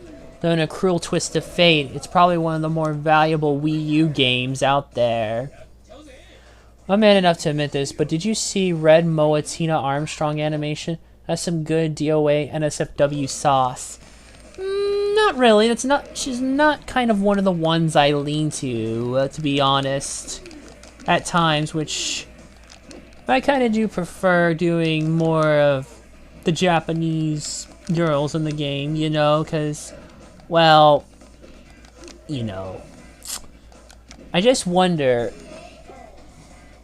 I have not. Now we're back out in the snow. I bet it is. By the way, I should mention, actually, I think I may have found the culprit of that bot, actually, that led Mars Girl to blocking me. Turns out I'm still following Channel Awesome. Though it's mostly out of just wanting to see the ship go down, to be honest. Oh, and I will see that ship go down, even if it takes unspeakable actions. I don't know if I've explained this to you or anyone else for that matter, but I mentioned that if Change the Channel wasn't bad enough to put down, Channel Awesome for good, then I was thinking to myself, I can't even put into words what it would take. Oh god, I'm not even paying attention to the fight. Oh god, I'll get Hayabusa. Nope! I used to like these people. I don't even know. You know what the worst kind of view is? Is a ghost view with, like, no interactivity whatsoever. Remember watching Nostalgia Critic while doing space homework? Yeah, I still use older videos for background at times. Or not older videos time, but used to use them for background noise, like whenever I was just playing a game like this in my spare time. And even Wario. It's crazy how they outed him, though. But I think that might have been the catalyst that led to Mars Girl blocking me for the bot. Ugh. It's sad to see how some of these people... Some of them are still fine, at least. Like Film Brain, at least. I still watch him. Considering he kicked the shit out of Doug Walker when it comes to movie reviews. Especially because he had the balls to take on really bad shit. Hell, there's a reason it was called Bad Movie Beatdown. I loved his, Linkara, and Suede's Pokemon review crossover. Bet you they had more credibility about it than Doug Walker does about most of the shit that he covers. There's times where he just hates on shit for the hell of it, like, you know, Pokemon and stuff. And his Deadpool 2 review, after finally watching Misanthropony's breakdown, my god, his review was bad. Not just all the sketch bullshit that makes me skip those clipless garbage. But whatchamacallit. But the actual review itself was terrible too. He misunderstands the character and misunderstands scenes in the film. The cinema snob. And sadly, the cinema snob is still on there. Like, And Guru Larry. Guru Larry is only there, like, to spite them, basically, because they ignored most of their European creators for so long, and he was one of them. I think that's like a joke that most people don't even really... Most people forget that he was even on Channel Awesome, or still is, and he's only there really to spite them. I guarantee you the site is underperforming, though, because YouTube, it's just easier to go there and watch. There's times at sketches where I just groan, to be honest. I'm like, ugh. I'm like, just get on with the review, damn it. You know, there's a lot of better film reviews. Like, even Snob could kick his ass at movie reviewing. Probably Misanthropony's reviews. And he's also a fellow Ocellus X Shambar shipper like me, so beer for him and all the other ones in that camp. Who else could kick Doug Walker's ass at movies reviews? Deus Deacon is another one. Of course, Film Brain. I'm trying to think who else. Oh yeah, now here's where this comes in. I normally here you can get the Helena to show up here in this bit, but I think you have to hold down a specific button. There is like so much secrets though. Alright, we can finish this out. We got a few characters left after Bayman. Lei Feng. And she had like a special outfit too, but that's another booster disc. Okay, I'll demonstrate the hair thing with her. We'll press Y. And you get like a different hairstyle. Okay, not quite a hairstyle. Shit, I think there was a wrong button. We get an alternate color though. Different white colored dress. Lei Feng is so much fun. I'm trying to think. It's sad. Hell, even I could probably do a better review of a film if I put my heart into it than Doug Walker could. And I'm a guy who mostly focuses on games. God forbid, actually, now that we're getting into the early 2000s shit, God forbid he actually covers the fucking 2000 Charlie's Angels films. I have a feeling he gets so much shit wrong there. Hell, I've seen those movies probably more times than I'd like to admit, to be honest. But in terms of other dumb, fun action movies, you really could do far, far worse. Hell, I almost want to check out both of the Angelina Jolie Tomb Raider films. Just, like, because they were in, like, the recommended section. Review most of these movies if you took time to develop a script. So yeah, you see the strength how Lei Fei does it. She puts her mind and channels it in. That's kind of a thing I was thinking of, because at times, I'd like to imagine myself as the +1 to the student 6, much like how Spike is the +1 to the main 6. And when I think of, like, other various just, hey, let's cross over this stuff finally. Let's cross over shit and put ourselves in other media, or imagine what would it like to be in other media, and I think Soul Calibur, I think of myself as the Mitsurugi type, except I channel my mind, and I can shoot blades of lightning or whatever the hell out of my sword, like plasma lightning. I can't quite define it, but light strikes out of my sword. It's like, you know how, like, when you do, like, the final boss for the individual stories in Sonic Heroes, and, how, like, when you're fighting Eggman in, like, the last section for each heroes, and, like, when he goes, take this, and his sword shoots out some kind of energy plasma lightning thing. Yeah, I kind of imagine doing that with a samurai sword. Have you seen my movie collection? It's been a while, man, but I remember you had a lot of friggin' DVDs. Next step is to try and upgrade what you can to Blu-ray. That's what I'm doing, and yeah, you finally have Netflix. I've had Netflix for years, since the days of the 360, when you used to be able to do, like, viewing parties and shit there. That was the fucking shit. Like, that was so fun to do. Just watch a movie or a show. You can't do that anymore, which is, like, lame. I mean, there's services like Cast that lets you do it, but it's not... You can't do it directly with an Xbox and, like, Netflix.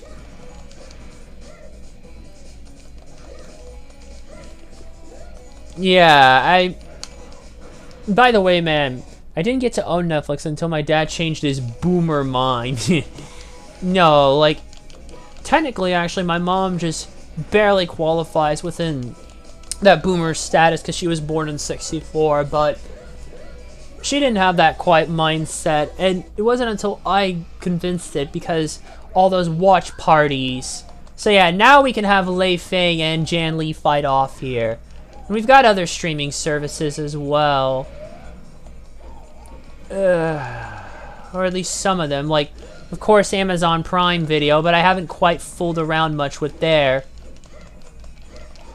But, by the way, if you're serious about fuller collecting other movies and getting other stuff, saw Netflix when people renting a room here introduced them to it. And I should mention, if you really want the best playing experience for films, you should get, like, a region-free player. Because, like, there is some stuff that I'm afraid may not get released here. And, like, from other companies, they get other films of better releases internationally, or just other films, because you never know when you're going to import it. He's from '63. Yeah, my mom was 64, but my late biological dad was, like, a Gen Xer. He was born in '66. But I like to consider more of her of a Gen Xer, considering she remembers the days of, you know, when MTV actually played fucking music videos and not what I see it as now, or what middle schoolers and I saw it as, considering my generation remembers it for garbage. Like, I don't even want to repeat some of those shitty reality shows. I mean, some of them were good guilty pleasures, like Pimp My Ride. But hey, car culture, I'm a car guy, so a show like that could appeal to me. She remember MTV while visiting New York, and like the days when TRL was kind of on its deathbed of sorts. Okay, I'm gonna have to really focus here.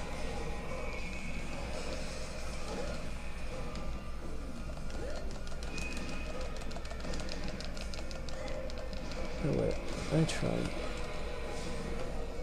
I love cars still today. I know, like, a lot of early car games, like Need for Speed, hooked my love of it. Hell, I wouldn't have even played the older Need for Speeds if it wasn't for my late grandfather. My late dad was a Formula One fanatic as well, which is kind of a niche thing in America, you know. I don't even have Formula One 2002. I mistaked it for 2001. I need to get 2002. I haven't found it though, and unfortunately, my next convention I was supposed to go to got postponed to next year. Retropalooza Houston. It was supposed to happen around mid-March this year, but they postponed it for some reason. Yeah, collected Playboy, caught him tuning into porn, biggest liar, left the channel on to some lesbian porn. Jeez, I can only imagine the scenario like American Pie. Trying to watch some illegal channels. Illegal channels? This is just bad reception, honey. Well, I was about to drive my ass to high school. I can't even fucking... I'm still working on trying to drive. Just I want my mom to sort of help me out with it. But the problem is, her job, well, normally it's not too busy around this time in January, but I don't know what it is here, but some shit is just so busy. And plus, since Retropalooza Houston is, well, got postponed to next year, I think maybe I might have a chance to do it over spring break. Come on! Fucking hell, I hate this shit. The good news is I've still got my 2 anime conventions back to back in July. That's gonna be fun. But right now I'm just kind of replaying through stuff as I don't quite know what to play through yet. I'm still whittling down the backlog of stuff. I finally did finish Steambot Chronicles today. That was a wonderful fucking game. I think it's a lot different from the normal fare of RPGs I'm used to. Like, when you mention RPGs on PlayStation 2, you think Final Fantasy and Kingdom Hearts. But then comes along a game like this, which is very different in its style as well. And it's just... it has a nice mix of things to do as well. Like, it's not just all combat, like, there's music involved as well. And it's very, very good. It's just a shame it was so expensive. But hey, I did get it with 2 other games for $70, and that rounds out to around $23 a game. So if you want to go by that logic, that's not too bad of a price for it. Not to mention, I did get it signed by Shinji himself, Spike Spencer, and that's no joke, by the way, too, because fucking hell, he voiced the main character in that game, Vanilla, and I met him at Delta H-Con last year because they had like several OG Ava voice actors. I think I know now why I collect porn on a hard drive now and my fascination for guns. Well, it's just easier to do, quite frankly. You probably have a bigger stash than I do. I don't have too much, and it's all kind of scattered around, so no one really knows how much there is. With the exception of, like, the pictures, which are all placed in what appropriately I call the off-limits section. I blame my dad. Damn, the gallant Springfield is such a goddamn satisfying gun. There's a lot of satisfying guns, you know, to use. Classic assault rifles. You ever seen, like, that scene? I think, yeah, chicks with guns. I wish I could quote that full fucking scene. Like from Jackie Brown, you know. Such an underrated Tarantino flick, but I just remember the one line that Samuel L. Jackson's character utters. AK-47, the very best day is when you absolutely, positively got to kill every motherfucker in the room, except no substitute. Oots. Such a great movie. Once Upon a Time in Hollywood I finally did see. It was also pretty good as well. Well, I don't know if I want to say as good as some of his other films, but I think it's good and interesting enough. It is kind of like a homage to the late 60s of Hollywood, you know. The Bruce Lee scene, though, is absolutely hilarious. Need to buy some power adapter for my piano, and I invest in a music program. You know, when I move out of here, actually... oh boy. When I actually move out of here, and we get another house, like my mom, she kind of wanted to make a music room, actually.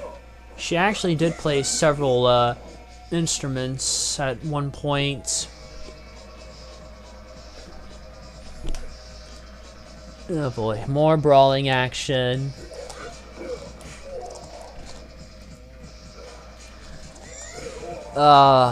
Just kick those thugs' ass.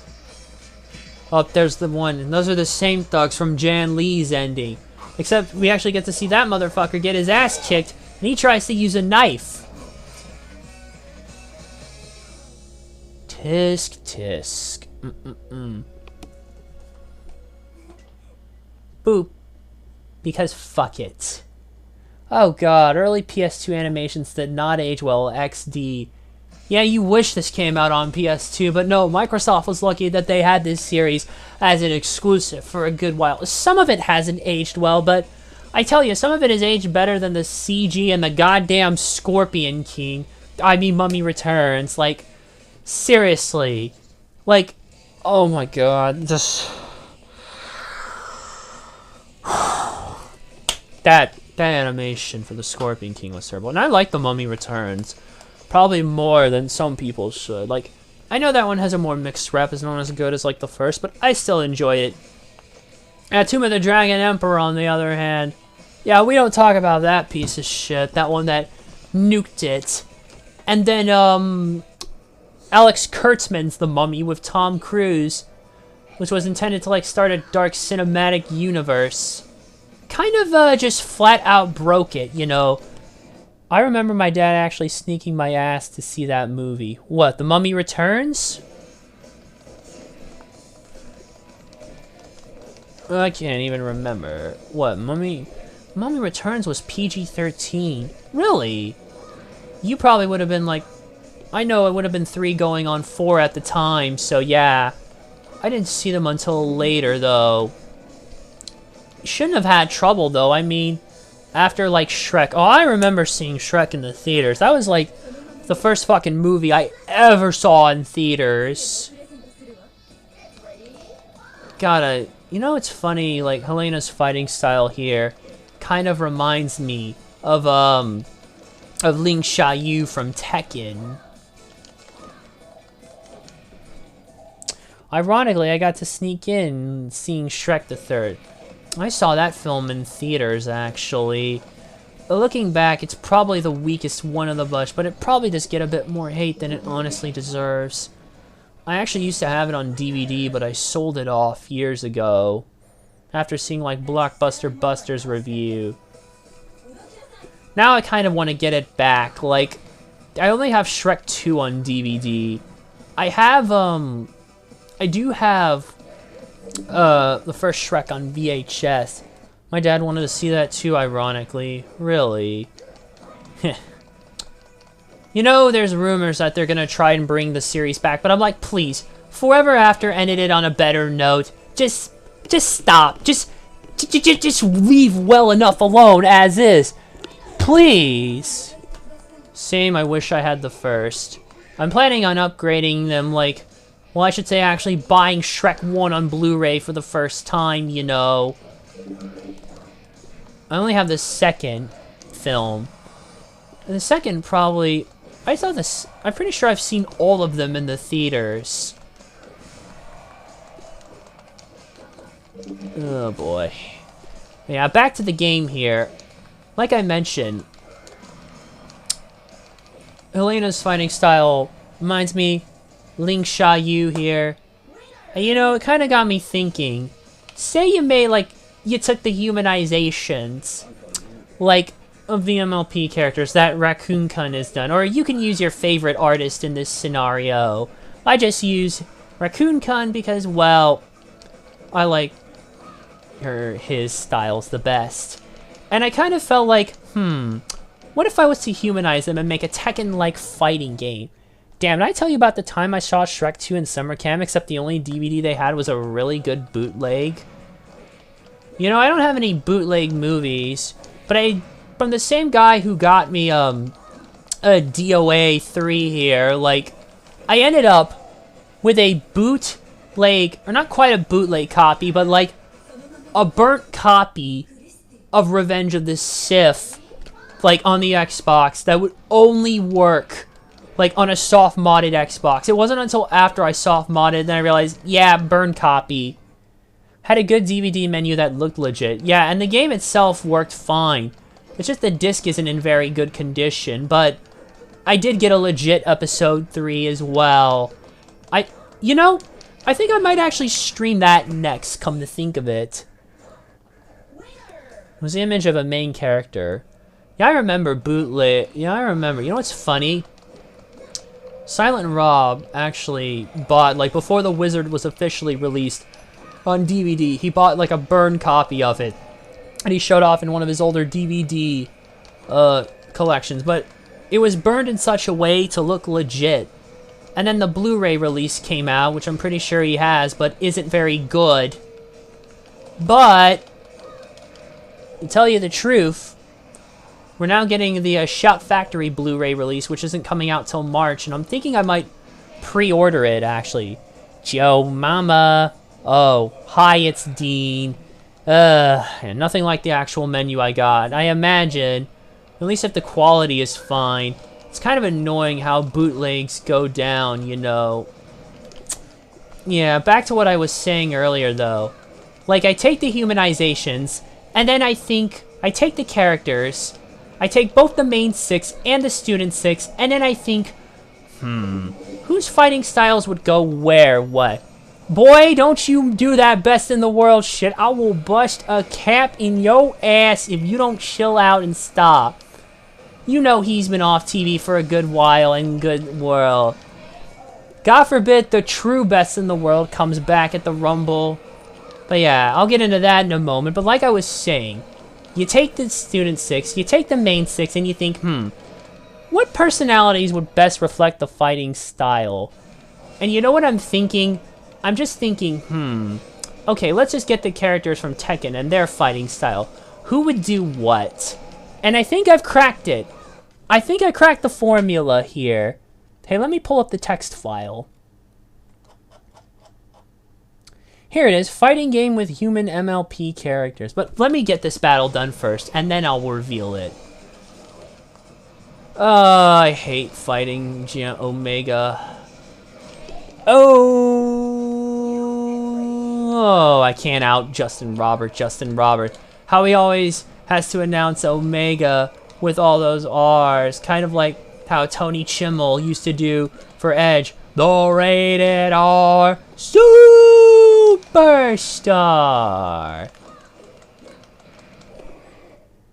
Yeah. Oh, if I could just beat him so I could reveal the fun shit. It's not fun, you know, unless you're getting your ass kicked with this. Ah, there we go. Got him. Okay, so here's how I would do it. If I was to make a fighting game with human MLP characters in the style of a game like Tekken, or Dead or Alive, you can count that one kind of, sort of, or Virtua Fighter, or any of those kind of 3D fighting games, here's how I would do it. For the main 6, Twilight Sparkle would fight with Karate. Rainbow Dash would fight with Vale Tudo, Fluttershy, Aikido. Rarity, the mix of Bak Guanzhan and Penguin Quan. I can't quite name it exactly, but basically it would be the style that Ling Xiaoyu fights with. Applejack could use a pro wrestler style, and Pinkie Pie could use a high flyer style. Oh god, this ending. Between this and the Charlie's Angels films, I swear to god, I'm gonna kickstarted puberty at a young ass age for me. And now for the student 6.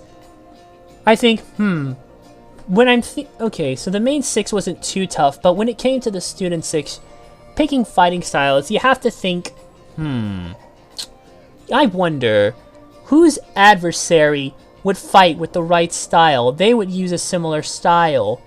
But then, yeah, because that's what I would think. And it took me a while, because things were not exactly right the first time.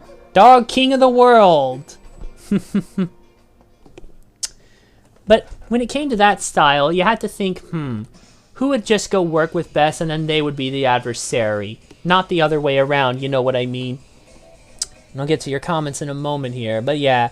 Gallus for the Sun 6. Gallus would fight with a high flyer style. Silverstream would use Lingsha, use fighting style. Smolder could use Valet Tudo. Yona pro wrestling style. Oh, pff, that was a fucking easy ass giveaway. Hell, kind of think of it. The way in the show, I get Viking vibes from Yax. I swear if he says it. Okay, sorry, I just thinking of some stuff. I remember I mentioned an earlier allegory. Yeah, Sambar would use karate and Acellus Aikido. So yeah, fun shenanigans. Fun shenanigans indeed. Shit I think of when I'm bored. Disney needs to make an unedited version of the original trilogy. Okay, we got one last one to go. And it's Ayane, my main. They need a release. Oh, shit. Come on, go back in. And I believe there's actually a way to get it without her without the headband. Let's see if I can do it. That's not it. Whatever, let's just do it. I don't have time. Alright, I'll go back to this and probably other things I've come up with. Yeah, I think there's issues with that. Like, George himself might have an issue with that. And that he probably still put some clauses in the contract. So that probably explains why they haven't.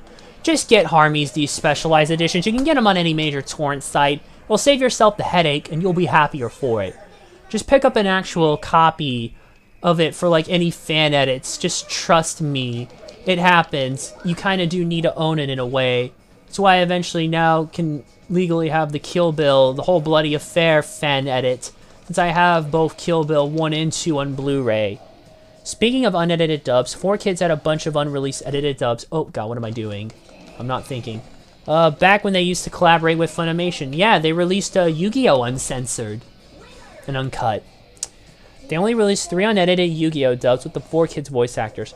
I wish they did continue with the OG cast. Now you know how I feel about the Sonic cast and why I only use Japanese voice acting when it comes like to that series instead of the English Studiopolis actors. I kind of miss the 4Kids Sonic voice actors. I don't know why, but some of them actually were really good, like especially Lisa Ortiz as Amy and Dan Green as Knuckles. They were like probably the best ones of the bunch. Hell, imagine if they did an uncut Sonic X with the 4Kids cast. That, oh, I think, if they ever did, I would buy that shit in a fucking heartbeat. It's sad, because the only 4Kids voice actor they still have is Mike Pollock as Eggman, who's still like the lone bright spot. The lone gunman in an otherwise mediocre dubbing. And the annoying thing is with Xbox games, like if you play a Sonic game on an Xbox, if you want to change the language to Japanese, you need to go into the system settings and switch the language, like the whole system language to Japanese. It's such bullshit. Shaman King remains unleased. Ugh, Shaman King. I don't think anyone ever picked it back up. Like, the license just lapsed and they just kind of let it die, which is a shame. Because it's kind of underrated. I think the worst when it comes to 4Kids dubs that got shit on, Tokyo Mew Mew. They did it as Mew Mew Power. Even worse than One Piece?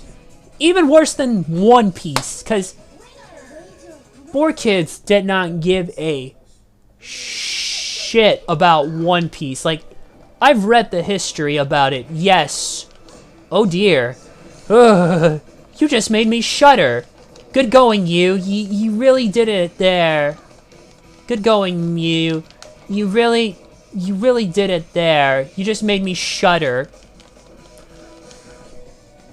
I agree with BBC. They did it dirty. Even I probably could have seen that from a mile away. In terms of ones they didn't do dirty, though, I guess the closest was Ultimate Muscle, Kinnikuman Legacy. Even then, there was still some shit in it, but shit that they had to, that they just, considering they made that one for an older audience, as opposed to the original Kinnikuman. I still love Nisei a whole lot. I've watched the first half of it, but I can't find the back half of it, though, in its Japanese uncut version. Kirby was the only faithful dub, minus it being cut. There was actually some... I think there might have been some episodes that were not even released in the States. I'm not sure. And Kirby, I liked Kirby Right Back at Ya. And those goddamn themes of theirs were like fucking inwards. F-Zero got fucked by 4 kids. Ugh! I know, and GP Legend was like the shit. I wish I had GX. I got GP Legend from like the same grandparent on my father's side of the family who got me like the GameCube, but she never gave me any of like the premier games to get. So I had no Melee, no Mario Sunshine, no Mario Kart Double Dash, none of that shit. None of that. It was so ridiculous. It was like, and now a lot of those, no Melee! How could you not get someone a GameCube and not get Melee? Because of this shit, I have to pay about $40+ for every single, like, of one of those games. There are a few exclusives that are not expensive. Like, Wave Race Blue Storm, Mario Kart, or not Mario Kart, Mario Golf Toadstool Tour. And there's a handful of ones that aren't expensive as hell that you can get for good prices. But, like, if you want a major title, like Melee, oh, it ain't cheap. Cough it up, bitch. It's ridiculous.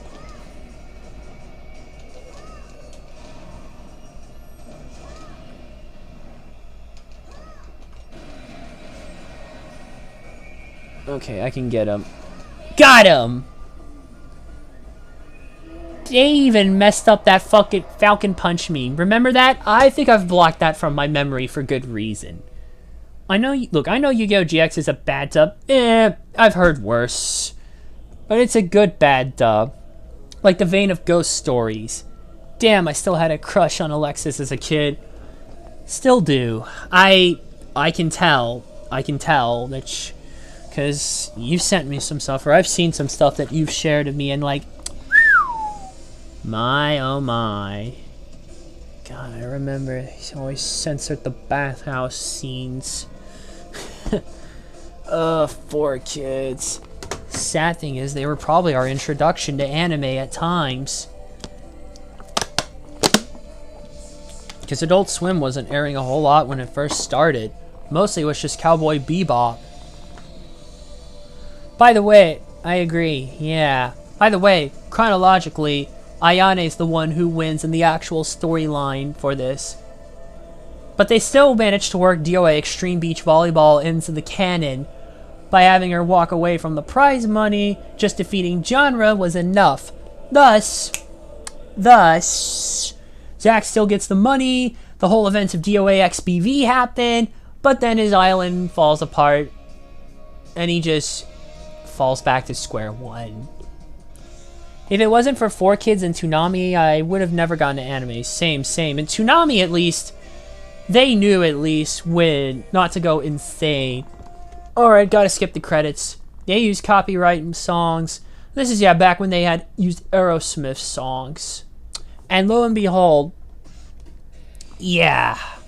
Alright, we're gonna do a time attack run now here, so I can go and unlock, went to an anime club in high school. Fucking high school. I think they have like an anime watcher club in my college. Okay, I'm gonna go ahead and switch to Hayate.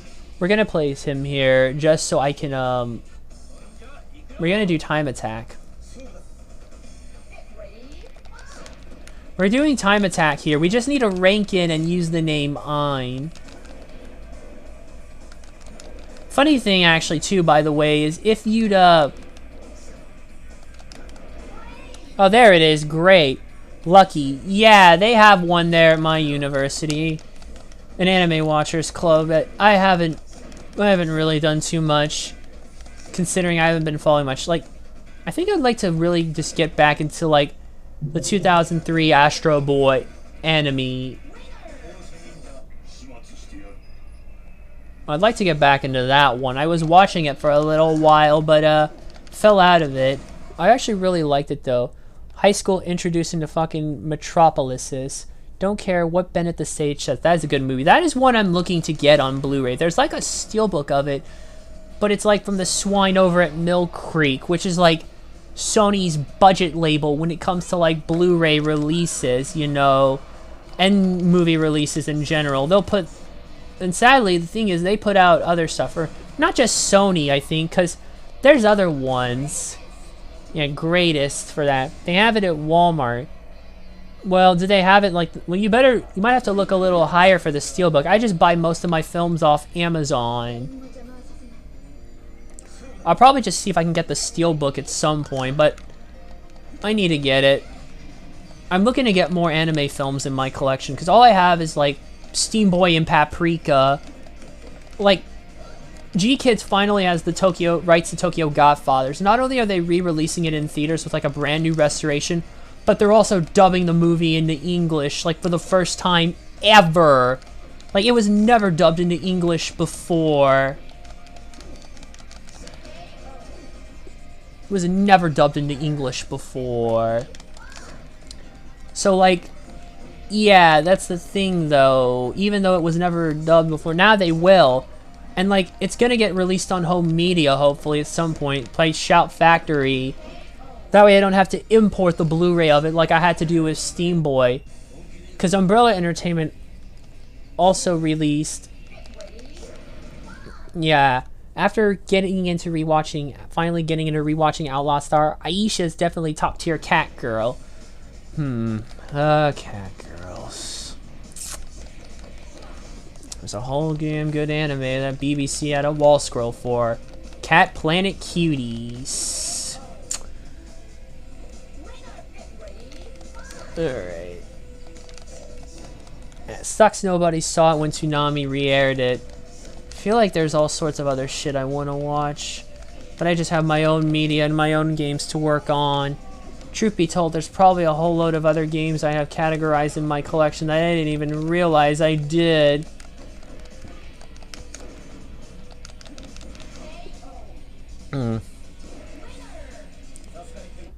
It's sad that Steam Boy actually bombed because it did not get a wide release.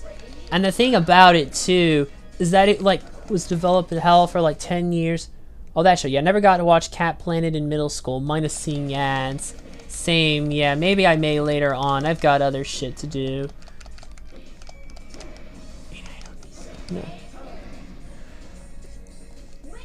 No. There's all sorts of other anime that need re-releases, like Memories, which also had Katsuhiro Otomo involved. I want to get all of Satoshi Kon's work. I'm planning on picking some of them up at some point. Get Perfect Blue, get Millennium Actress. Wait for Tokyo Godfathers, though, because that will be worthy of the re-release. Oh boy, come on. There we go. Saw some episodes of High School of the Dead. I think.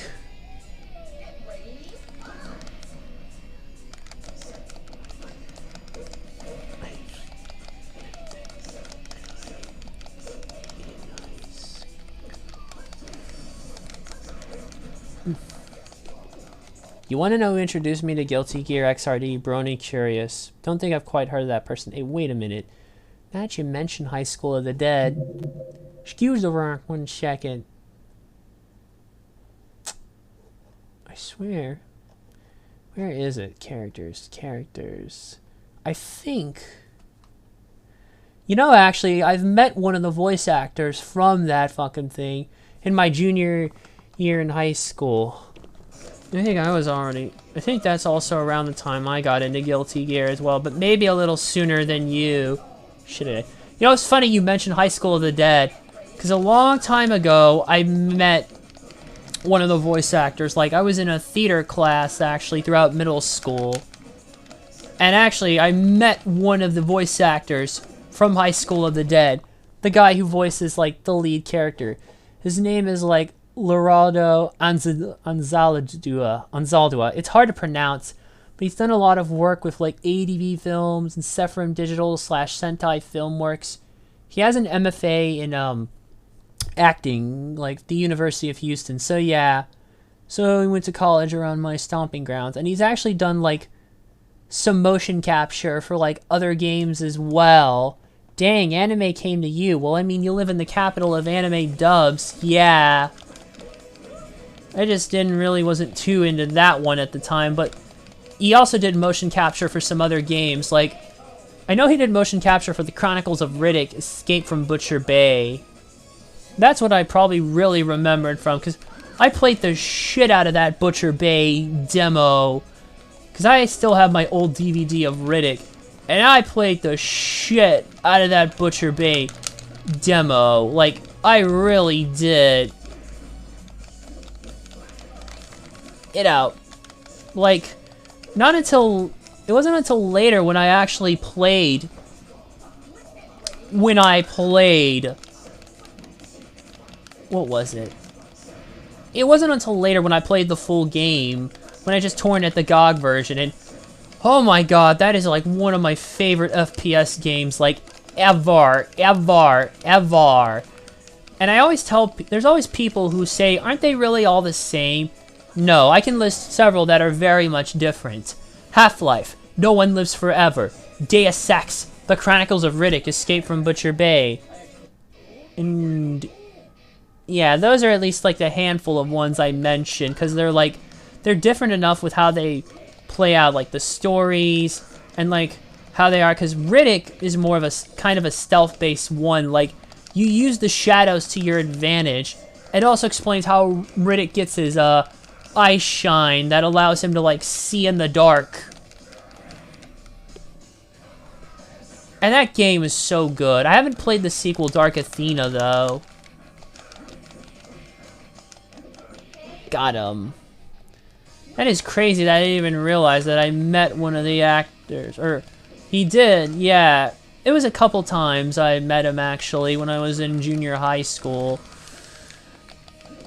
Yeah, God bless being in theater. You ever saw Levius? I keep recommending people to show on Netflix. Fuck my anime list for giving it a 7. The show's very underrated. I have not. I probably should do that at some point now, but I don't know. There's so much to watch and so little time. Believe me. Oh god. Bass is a tougher bastard than I realize. Oh, I'm not using my counters. That's the thing, though. I do get out of this. Oh god. He's kicking my ass.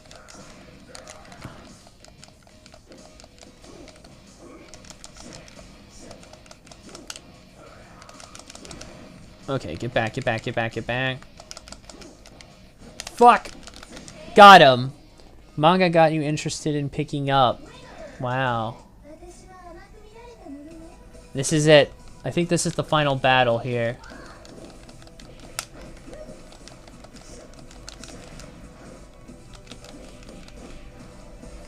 You notice the kicks he does are still kind of like those of Vine, so it's like he hasn't completely forgot some of the karate by the events, but you can see like they changed the fighting style so much. But I think eventually, yeah, they just kept Ein as like a secret unlockable character for all these years. Remember Oban Star Racer's supposed to get a season 2? I don't think I do. I don't think I do. I'm kind of curious about some other stuff. Oh, I just wish some of those conventions didn't overcharge for films. That's why I prefer getting stuff off Amazon at times. You can get shit cheaper and better deals. Okay, get back. Fuck.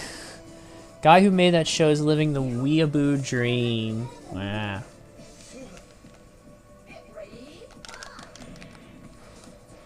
Oh wow, look at that. That almost took out half of her health. Shoulda did that throw earlier. Battle of the Ninjas. Just... You know what's funny in the movie? DOA, they didn't make them brother and sister. They made them completely unrelated. Or at least not related, blood related. And it's complicated. It's just... That movie was a mixed bag, really. It's only sad that only now video game movies are getting on track. I think Detective Pikachu is probably the first... Shit. Well, if you go by Rotten Tomatoes, Detective Pikachu would be the first to truly break the bad realm. But I'm kind of starting to think maybe Mortal Kombat itself may have, given all the garbage that was out at the time, or what little there was. Even Japan can produce better animes based off video games, both shows and films. Alright, this is Mugen Tenshin style. So yeah, there's a nickname list. Wicker, and you can enter a new name. Enter a new name here. So enter Ein. You know what's actually funny? If you got a ranking in any specific mode, whatever you would put in as your name here, that would basically allow you to, like, give your Xbox a name. And that first episode for Oban and Star Racers make you sad. Not spoiling anything, but main character for that show will remind you so much of Rainbow Dash. All episodes are on YouTube. Oh boy, and you got me going. Of kind of my top 2 of the main 6. Oh boy. Alright, so like you said, you enter the time attack name as Ein, or you can rank in survival, whichever one. But now that you do it, we'll go to tag battle, and there you go, Ein. And you have a random. Oh, by the way, we'll do one last round, and then we'll call it a night. I just want to go and get Ein's third costume, because it's one that you can unlock manually.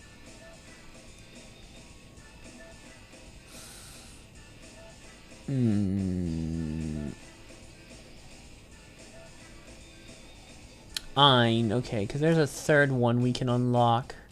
Okay, to get Ein's third costume, complete time attack mode in under 6 minutes. Okay, I'm gonna knock it down to easy just for this. I'm gonna fix the settings a little bit, or knock it down to easy. There. Just so I can get his costume unlocked. Because we need to be under 6 minutes in order to get it. And it's basically the red pants here that he had, like, in DOA 2. So yeah, he only has 2 outfits. It's Karate Gi and the Neo-like outfit. Matrix was still popular. First time I saw it, I thought commercials for Star Wars spin-off. Kind of crazy, though. And unfortunately, he's not immune to that plague either. Happy accidents, huh? Mm-hmm. Anime is basically a spaceship racing anime. So basically, before F-Zero GP Legend, there was that. Sounds like it'd be right up my alley.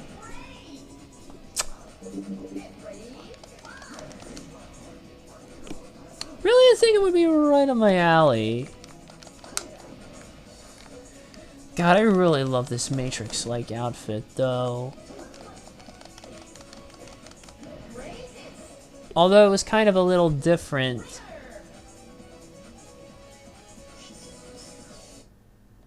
It's going to be a good match. Alright, we're doing good, and it's 8 stages, much like Tekken. There we go! Now we can hit the other side. We hit this other lab. Ooh, we have some testing labs. Deja vu here, actually, for Hayate.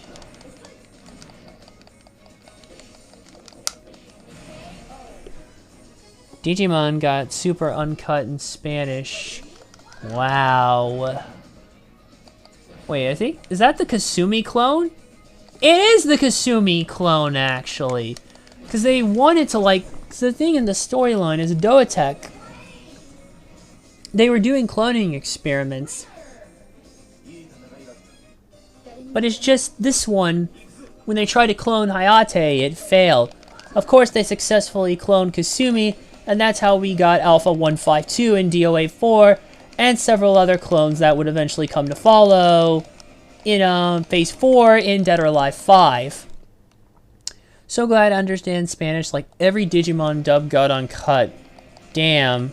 That one wasn't even for kids. God bless subs, at least. Oh, wait. I do with the Japanese side. It's a complicated language, but it's probably takes the time worth learning. Like, I have all of the Learn to Survive Japanese games.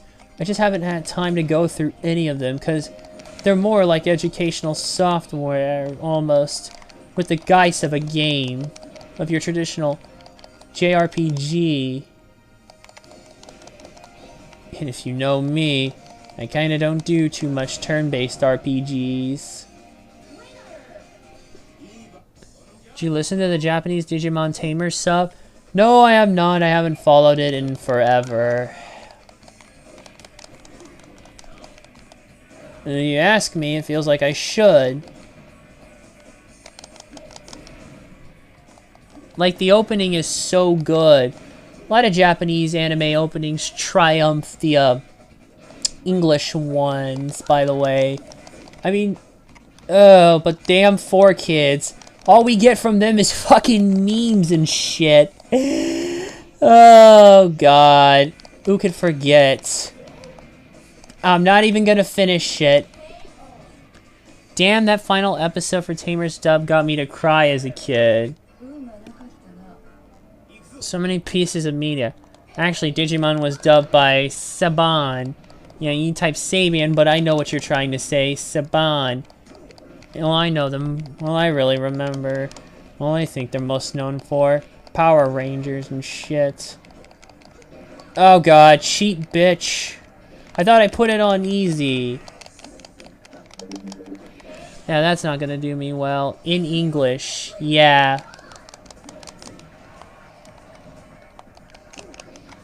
Alright. I curse you. She's really just exploiting those throws.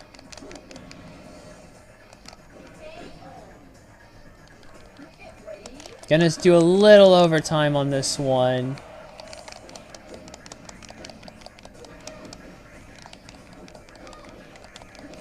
Got her. And sad one of the OG Digimon voice actors died. Speaking of Digimon, I need to check out Cyber Sleuth. Planning on picking up Digimon Rumble Arena. It's kind of crazy, actually, when I did first unlock Ein in DOA 3. Considering I didn't play DOA 2, I didn't quite recognize who he was. It wasn't until after I got DOA Ultimate and played through the second one, then everything became more clear.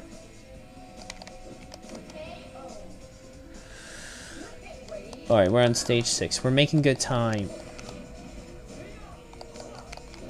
Oh god.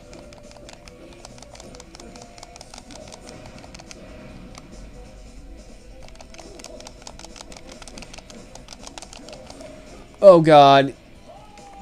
That did it. That knocked off the glasses. You know, it's kind of attention to details like that that help. Like, when some characters are wearing sunglasses and you can knock them off, actually. Little details like that are very nice, actually. Curse you, Ryu Hayabusa. I put it on easy and you still cheat me. I'm gonna have to use a continue, aren't I? Yep, fuck 'em. Damn, Digimon is basically Pokemon that grew up with its audience. Damn perverts, not like that. Huh?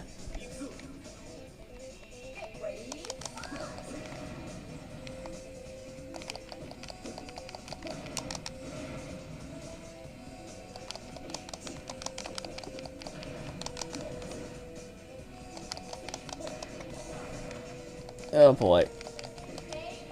Got him. We don't talk about... I ain't finishing that sentence. I ain't finishing that sentence. Fuck me. I want to forget about that.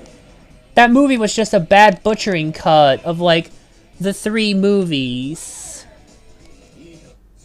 Of, like, the 3 prior ones that had come out. Thing is, you basically... You should have... The thing is... Yeah, it basically was. So you're better off just watching those 3. Not only would they make more sense, no major shit gets happened. And you don't have to deal with a bunch of other stupid, childish shit. Oh god, you still put it in my head and I don't think I can get it out. Good going, you. You did it again. Well, I'm gonna have to put some other shit now. Or maybe it won't be, because I feel like I'm just part genius. Oh. Come on, I can get him. Oh, this isn't going well. Alright, time out, time out. We need to do this again. No, I meant the angle Digimon made everyone made porn out of. Oh.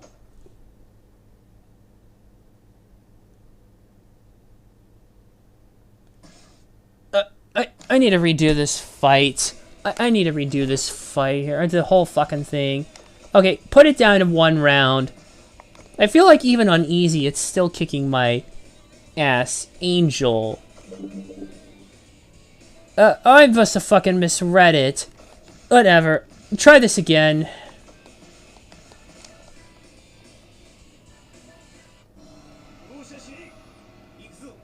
Alright. Try this again. We'll get Ein's 3rd costume and then call it a night, because forget trying to get everyone else.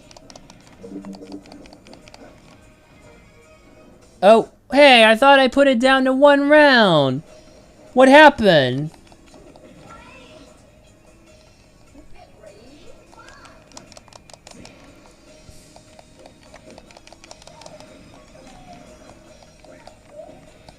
I should probably use my throws more often.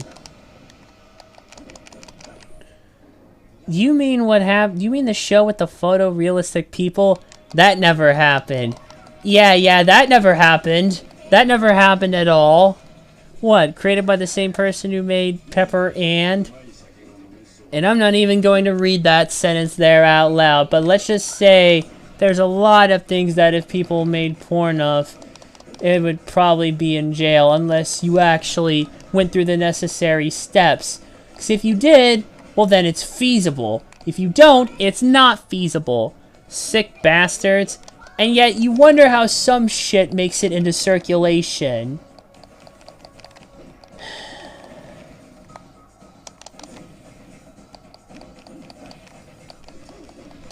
Exactly.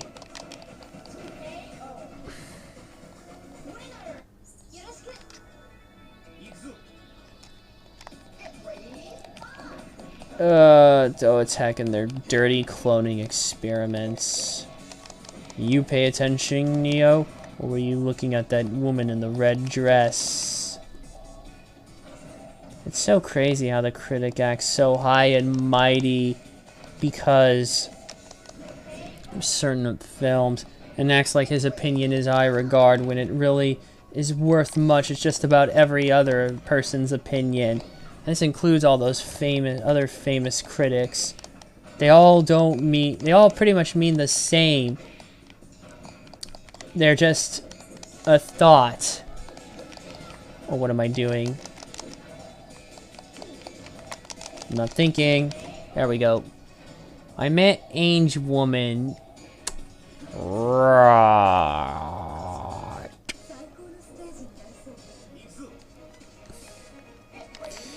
Okay, we're making good progress here, but we have to keep going.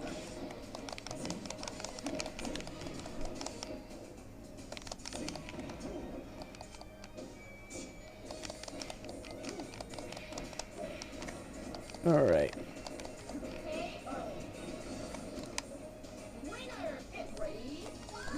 Alright. Keep it going here. This is a serious pain.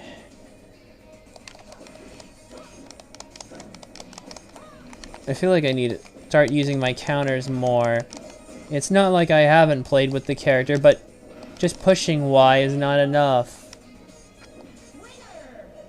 And truth be told, I can't spell Digimon names for shit. Yeah, they can be kind of tough.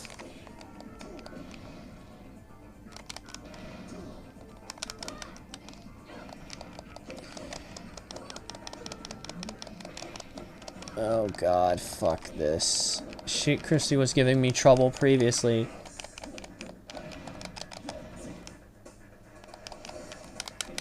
There we go.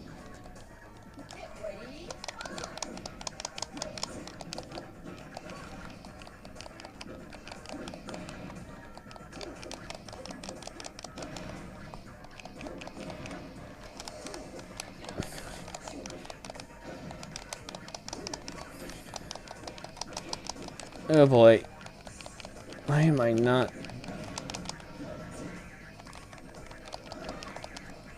Alright. Got her.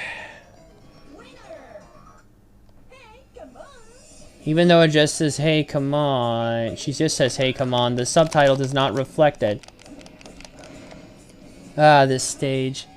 Now I want people to... Now people want to screw Lady Devamon. Yep, that's what happens. A new one comes along and it's just... It goes again. Here we go again. I'm like CJ in San Andreas. Aw, shit. Here we go again. Or shall I say that's how I do it for these, How I say that's how I do it for, those stupid Steam scams, you know, the ones I'm talking about. Accidentally report you for duplicating items. I don't remember if we quite started this one late or not, but I kind of had to deal with that, but it's just annoying. And the person was like, what scam? And then I link them a video explaining it, so that they're like, they know that I know that the jig is up. Don't get me started on Renamon or Ranamon. I guess I should thank my lucky stars. I haven't really gotten that much into Digimon. I do have a friend who's also into it. One of my DDR buddies. Ah, fucking Christ. Ah, I hate this.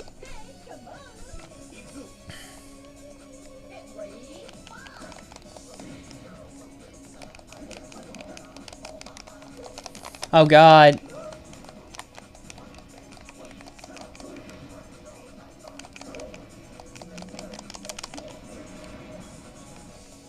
Oh boy. This is not going to go. I might have to just call it a quits here. This is actually tougher than I remember. Yeah, I'm not gonna do it. I think that last fight just... That wasn't right. Go fix it. The difficulty does not apply to time attack, though. It doesn't matter what you select. The difficulty does not apply to time attack settings.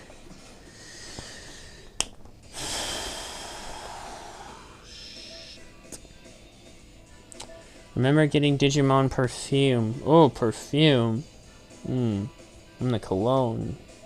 I think I did get some of the trading cards and comic books. Never did get any of the comic books or trading cards, but I did have, the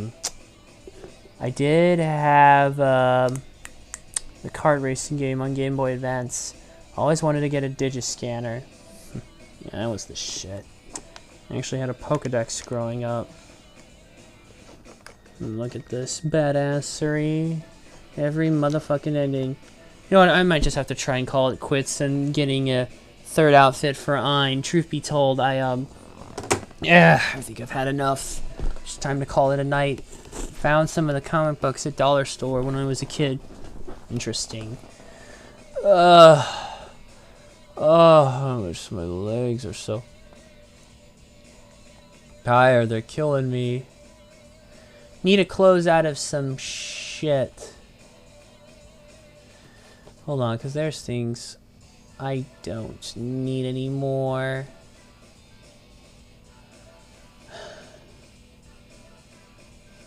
Oh, you told me to check out... Oh, there's the video you linked me. That's what I saw. I'll look at that later. So yeah, like I said, when I was a kid, K-Knight. Alright, before I sign out, I need to get this off my chest. Because like I said, you do fighting game with human caramel P characters. We did the Tekken side of things. But then I got thinking, what if I wanted to do something really insane, like Soul Calibur? Okay, I'm still here. Look, I'm gonna just wrap up this here, get this off out of my mind, and then I'm gonna go to bed here, and then I'm gonna sign off here in a little bit. But I was thinking to myself, you know, what if we took them, but put them in Soul Calibur with all sorts of weapons, and then you throw in the +1s, then it makes shit really interesting. Because like I said, Spike to the main 6 is their +1. But who would be the +1 to the student 6? You know, I kind of want to have a little fun with this. And imagine myself alongside them. So just for hell's sake, just for the fuck of it, me as the +1, how would it work? Well, I already mentioned earlier, me, Mitsurugi. Except I can do laser sword strikes as well with mind channeling. And the better the mind channel, the bigger the strike, and the more powerful too.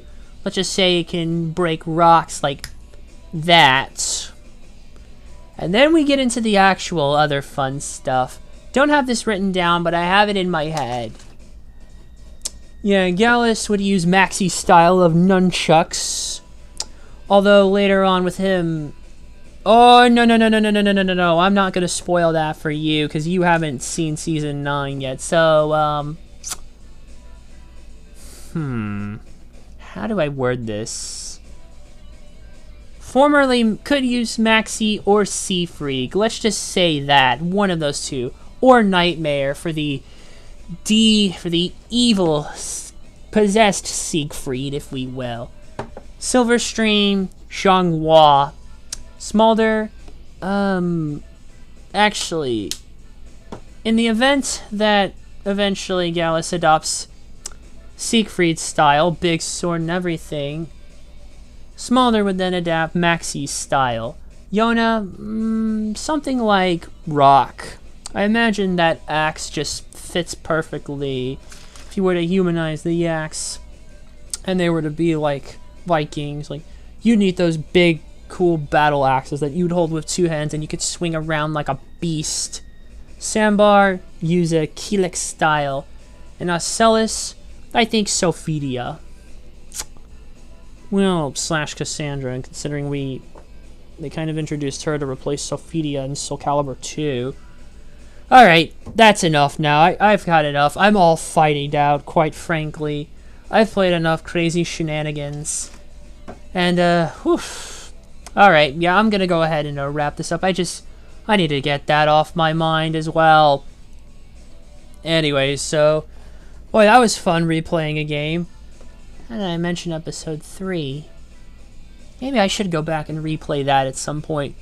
Maybe that might be the next game I go pull off the shelf and we decide to just play through, much like we did Crimson Skies last week. So, don't know what we're gonna do tomorrow. Probably the usual SmackDown shenanigans. So, until tomorrow, thanks for watching and good night.